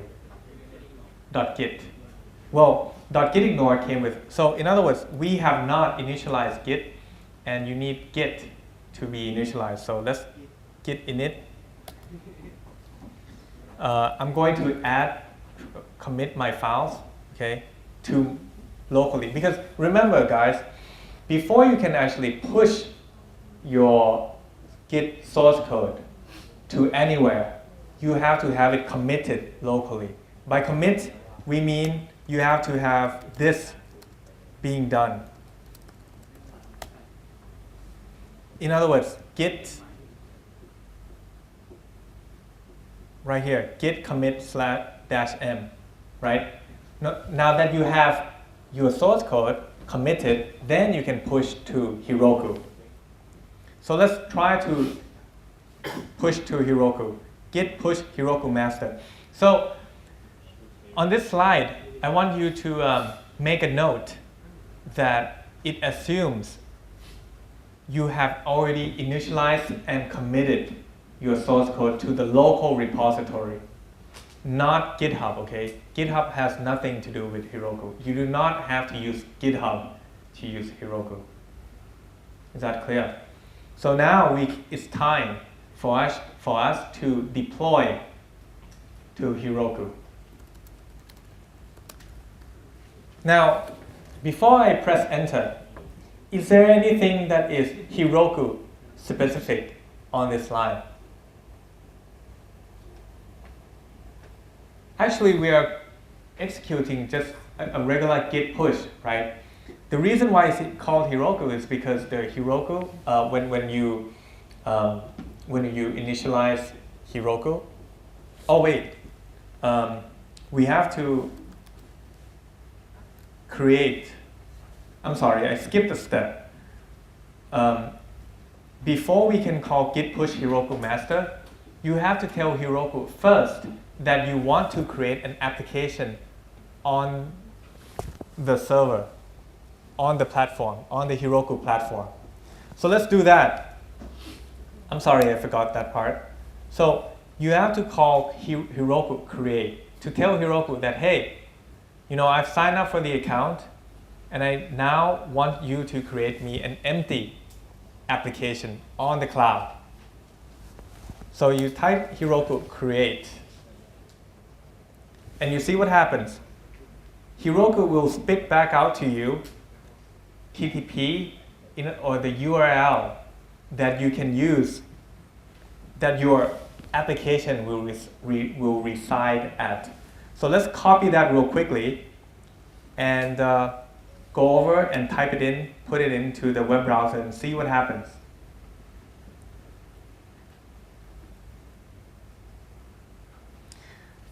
This, just like how you saw this page, okay? Remember this page? This is automatically generated whenever you create a Rails application, right? Just like that. Heroku, okay, when you first create it by typing the Heroku space create command, will also create for you a default page that looks like this. Okay? And that's not what we want our customers or your friends to see. So to change this page, you must then push your current source code to Heroku, right? So come back to our terminal, and now it's time to push the Heroku, your Rails app to Heroku by typing the git push Heroku master. This has nothing to do with Heroku. The only reason, if you guys remember, do you guys remember Git origin? That is what? I've covered this already. That's just the name that Git assigned for you for the remote server, right? It could be anything. It doesn't have to be just origin. It could also be Heroku. And the reason why Git knows about Heroku is not because it came with Git, okay? It's because if you look carefully when you created or when you executed the command Heroku create, the last line says git remote Heroku added, right? So in other words, it told Git to say that, hey, look, I want you to add another responded to you, JSON, right? We use JSON to return you data. Wait, who said that?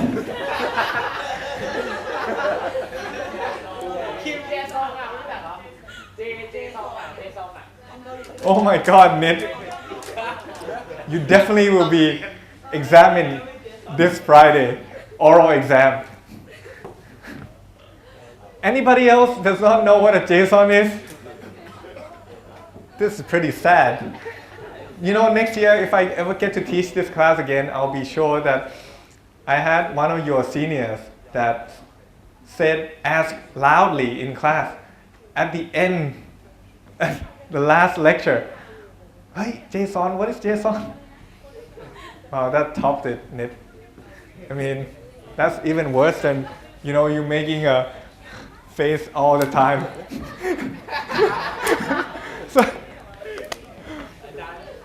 what is it anyway? oh my God. Other people can know. I know everything.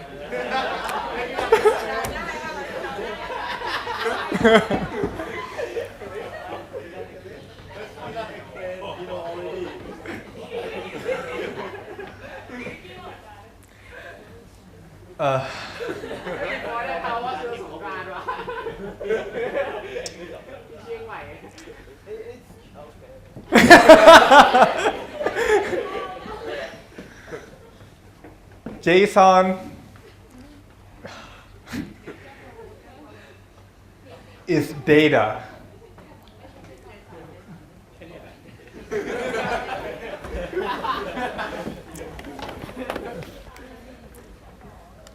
I'm speechless right now.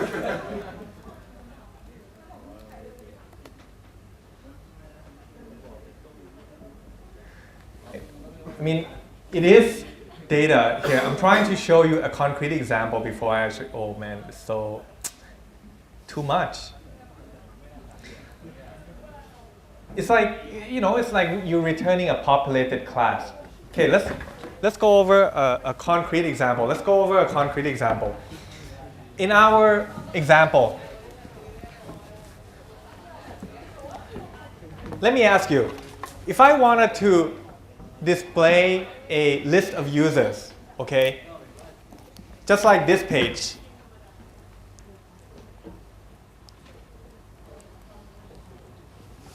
what do you think are the information that I would need to be able to display this information on the web page? Well, okay, you need HTML, but what sort of data? What sort of the data from the database? What do I need? Name and email, right? So, if so the data that I actually wanted from the web server or the web service would just be actually 4 values. I need an array of 2 objects, and that is name would be Pierre. Okay, I'm not going to finish that. And then email, right? And then that should be C@, right? This is the first element. And then you have the second element, and you can fill in the blank. This is JSON. JSON is simply just data, right? Just data that is returned from the server. A concrete example of JSON that you have encountered when you actually did your project, NIT, is the Ice World. From the Ice World, let's take a look at Ice World. What's the, is it this one? Okay, when you hit send, this is an example of JSON. This is time, right? When you hit time, states. Whoa. No, I didn't toss it. This is also an example of JSON. Actually, you might think that, wow, it's like a bunch of garbage, right? But no, it's not. No, I don't mean in that sense. What? Because if you look at this, and I don't know if this will work. Oh, no. It's actually nicely formed. JSONlint.com. Oh, okay. Thank you. JSONlint.com. Okay. So I want you to see that JSON is nothing but just data that it is can be formatted nicely. What do I do? Okay. You see? This is all you. This is JSON. This is an example of JSON. Does it have to be this long? No. JSON can just be this long as well. So what is the key component of JSON? Well, JSON needs to have a key and the value. So in our case, when we try to fetch the username and ID, it could just be like this: name, right, and then string of Pierre, and email, right?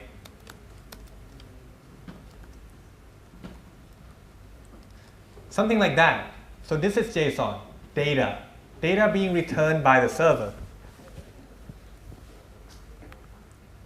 So Nate, what is JSON? She was like, Nate, what's JSON?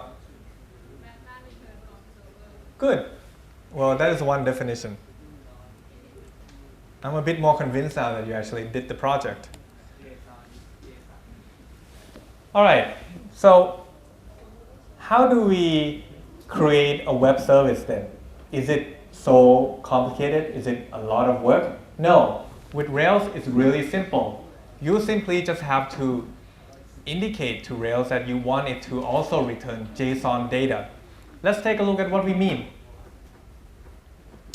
All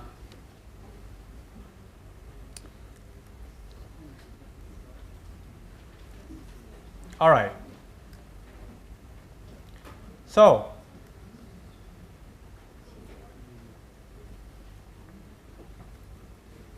I am returning to my application on my local machine. If I were to append .json, let's see what happens. Do you see this? In other words, out of the box,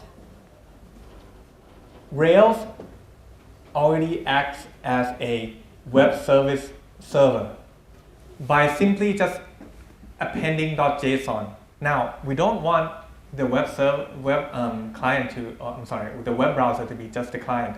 Now, before we go on, okay, I just want to paste this into JSON-lin just to show you what it actually looks like. Do you see that it's returning an array? When you have can you guys see that? When it's a bracket like this, a square bracket, it's implying that this is an array. And this is one object. An object is denoted with the squiggly bracket, okay? And these are the attributes with key and value. That's it. That's all that there is to JSON. You can have an array, you can have an object, and each object must have key on the left-hand side, followed by value. And you have multiple attributes by separating them using commas. You see, web service can also, instead of returning JSON, returning XML. But you see, we don't like XML because XML looks like this.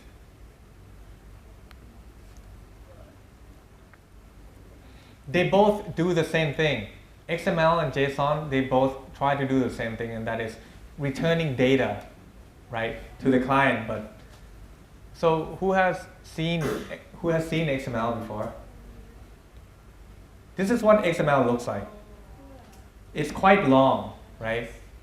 It's a lot more verbose than JSON. This is why in the recent years, people prefer JSON over XML.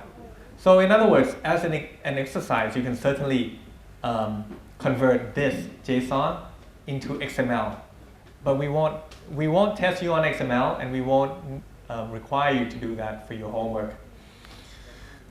So let's cover real quickly how do you make the web server, Rails server, return JSON.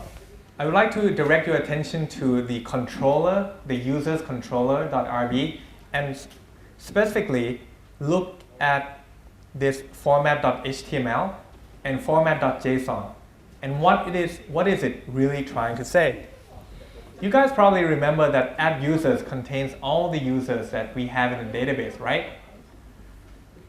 The respond to is a method that will handle the request appropriately. By that we mean if you access your website using just users with no suffix, okay, then it will assume that it should return HTML to you. On the other hand, you can also specify additionally that you want this action to handle JSON. And the way to do that is by simply adding this line, format.json.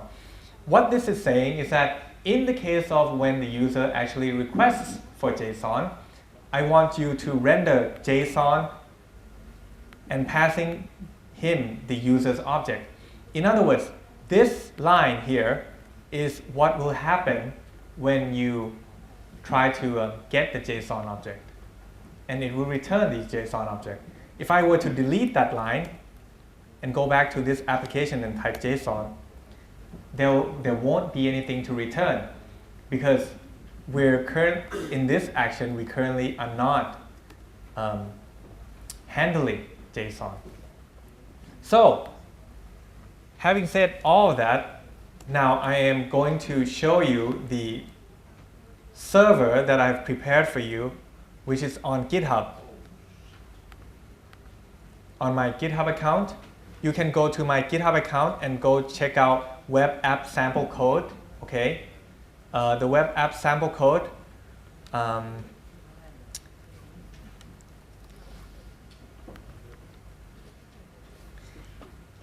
You just need to clone this and do a bundle install and then run the server, and then it will act as a web service server for you, provide web service. And it looks very similar to the application we created in class together, except that I made some modification to what? To support this client. And this is the last topic that we are going to cover today, and that is how to write a web service client. In other words, how to write the application that will be able to talk to our web service. Let's take a look at, so if you want to check out the source code, simply go to my GitHub account and then go to web service sample code.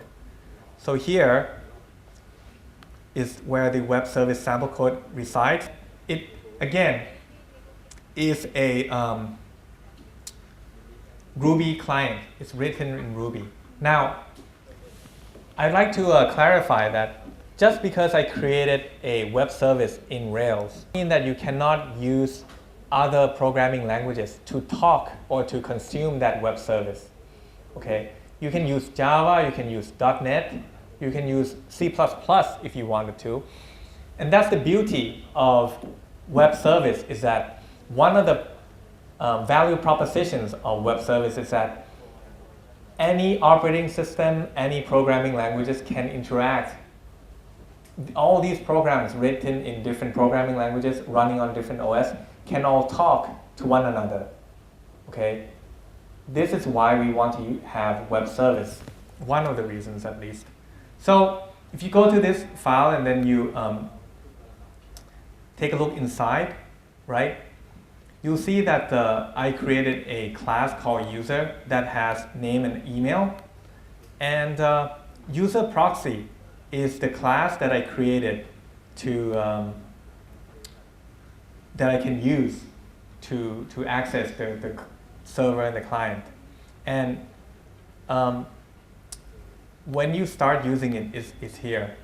Okay, user proxy.new, and then you pass it the URI, the server location of where you want to access the service. And then what can you do with it? You can create a user, you can retrieve a user, update user, retrieve all the users, or delete the resources.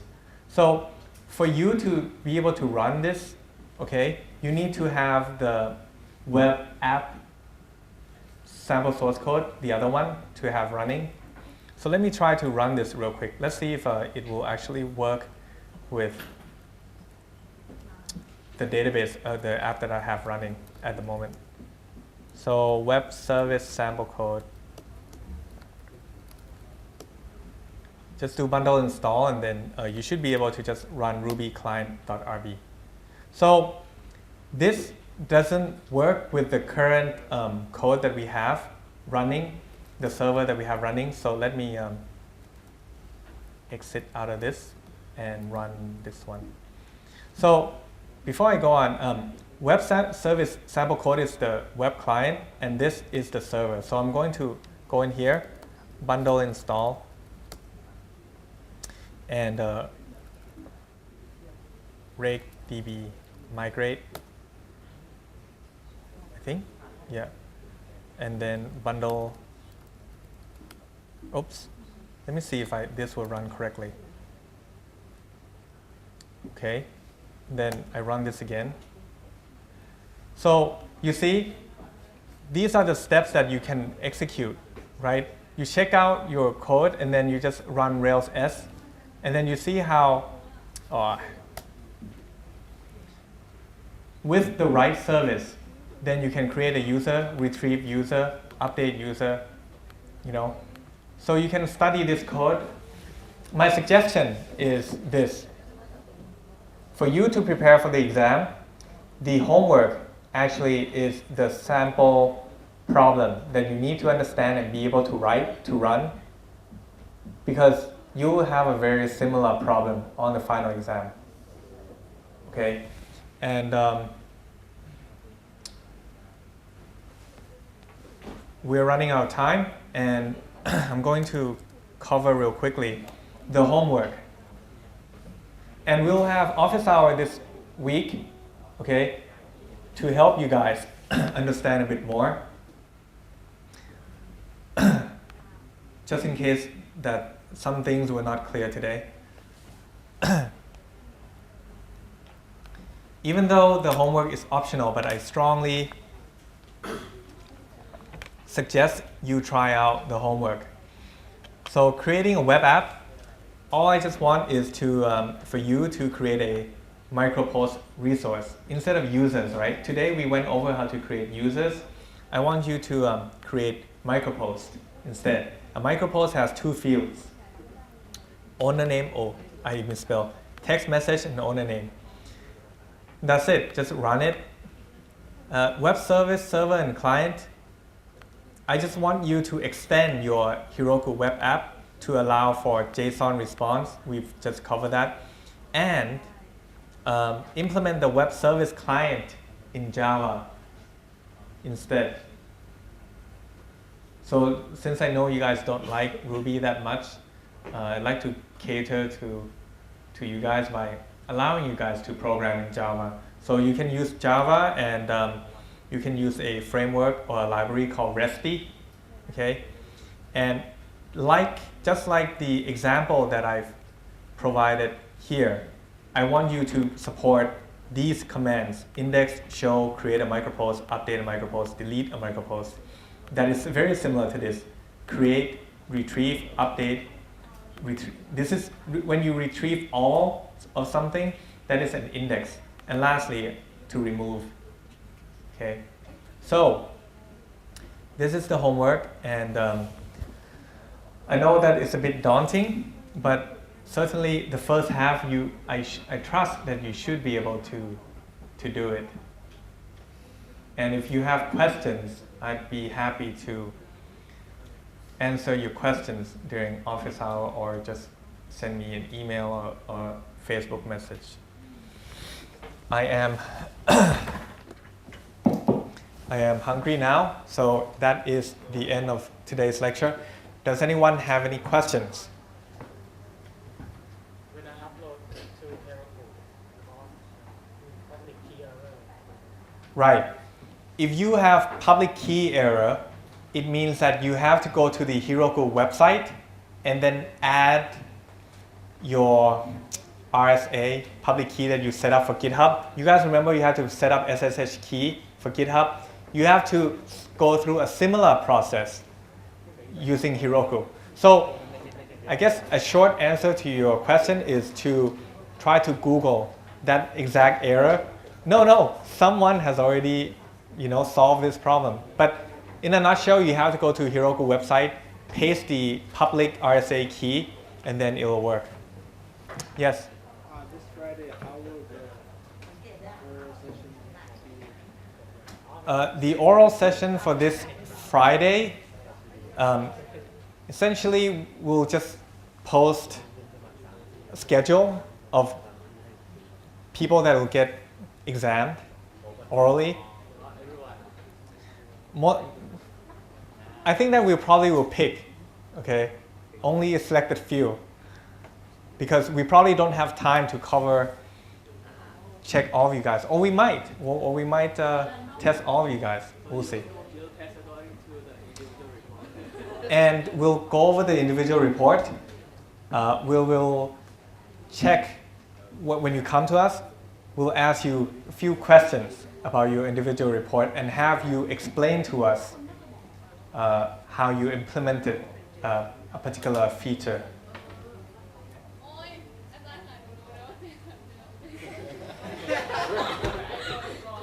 What? What did you say? What did she say was it?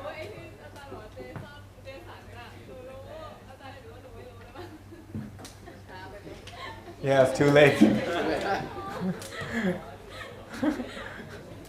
we have to know how to write all the languages in the exam? Yes. You have to know how to. I'll just post the expectation just like the one for the midterm exam in Cockfield, so that should answer such kind of questions. Things to cover to be expected in the final exam.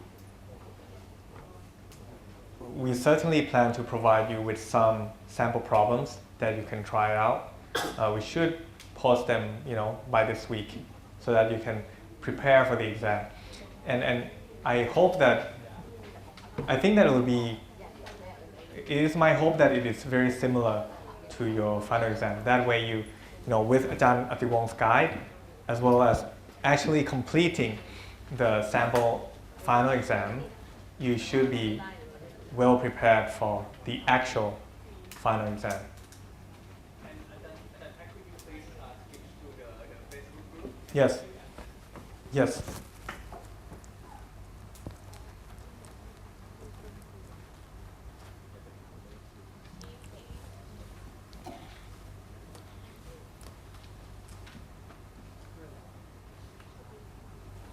Whoops.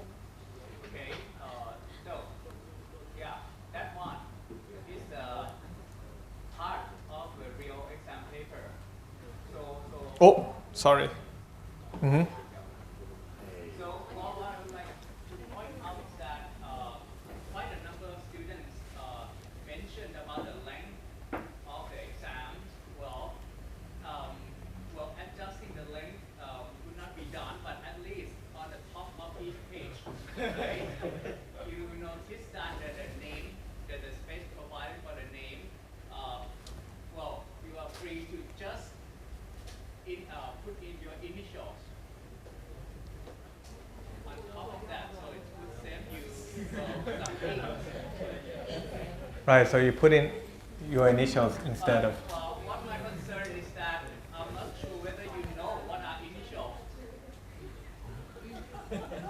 Nit, do you know what initials are?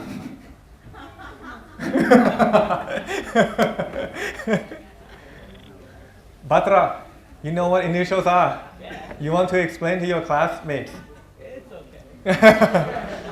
So initials are just the first letter of your first name and last name, okay? But usually Americans also have middle names, so it will be like a 3-letter initials. So mine would be SU, right? Silvabut, and then I'm put U. Ping would be what? No, actually, let me test Nit. Nit, what would your initials be? No, Nit, it's an easy question. No need to ask Phon. What are your initials? NW, okay. So the problem gonna be the two Nacha, and their IDs are close together, right? So Nacha, both Nacha, you should provide Maybe Natcha and then, yeah, right. Do something that will differentiate yourself from the other Natcha. nickname.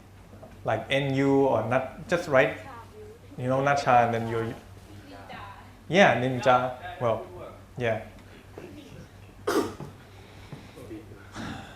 What are the questions that you have? So we're still gonna have about 15 questions.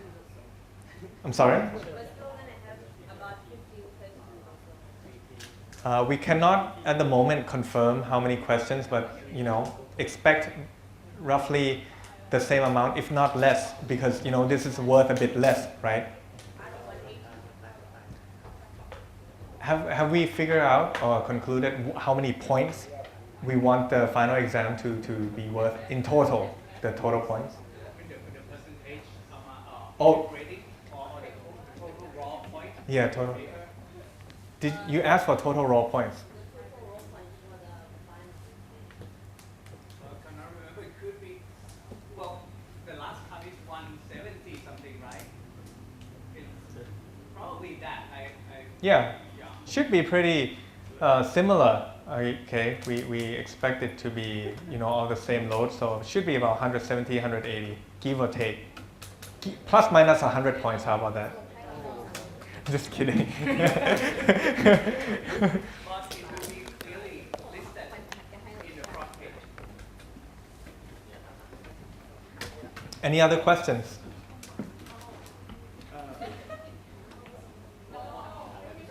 What is the minimum percentage to not finish?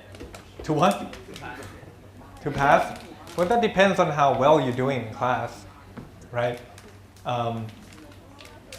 It certainly depends. If you've been getting 0 points for every single assignment, even if you got the full 30%, in the end you only get 30% and you won't pass the class. So how about this? Aim for, as a general rule of thumb, you should, right?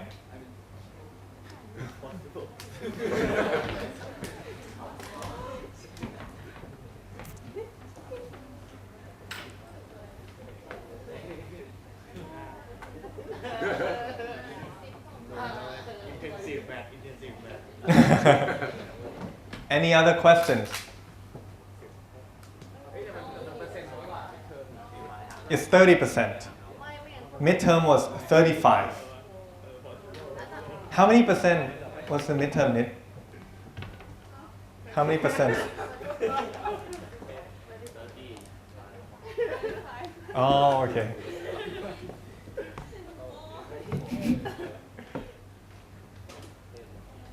Any other questions? Huh? How about the name of the file, the Gmail that we submitted? And we Do we have to rename our file then we submit again to make it correct? We want the file names to be correct because if you submit it incorrectly, we won't be grading your paper. Because if you put the group name, we don't even know which group number you belong to. how strict it have to be like, how about if she didn't put the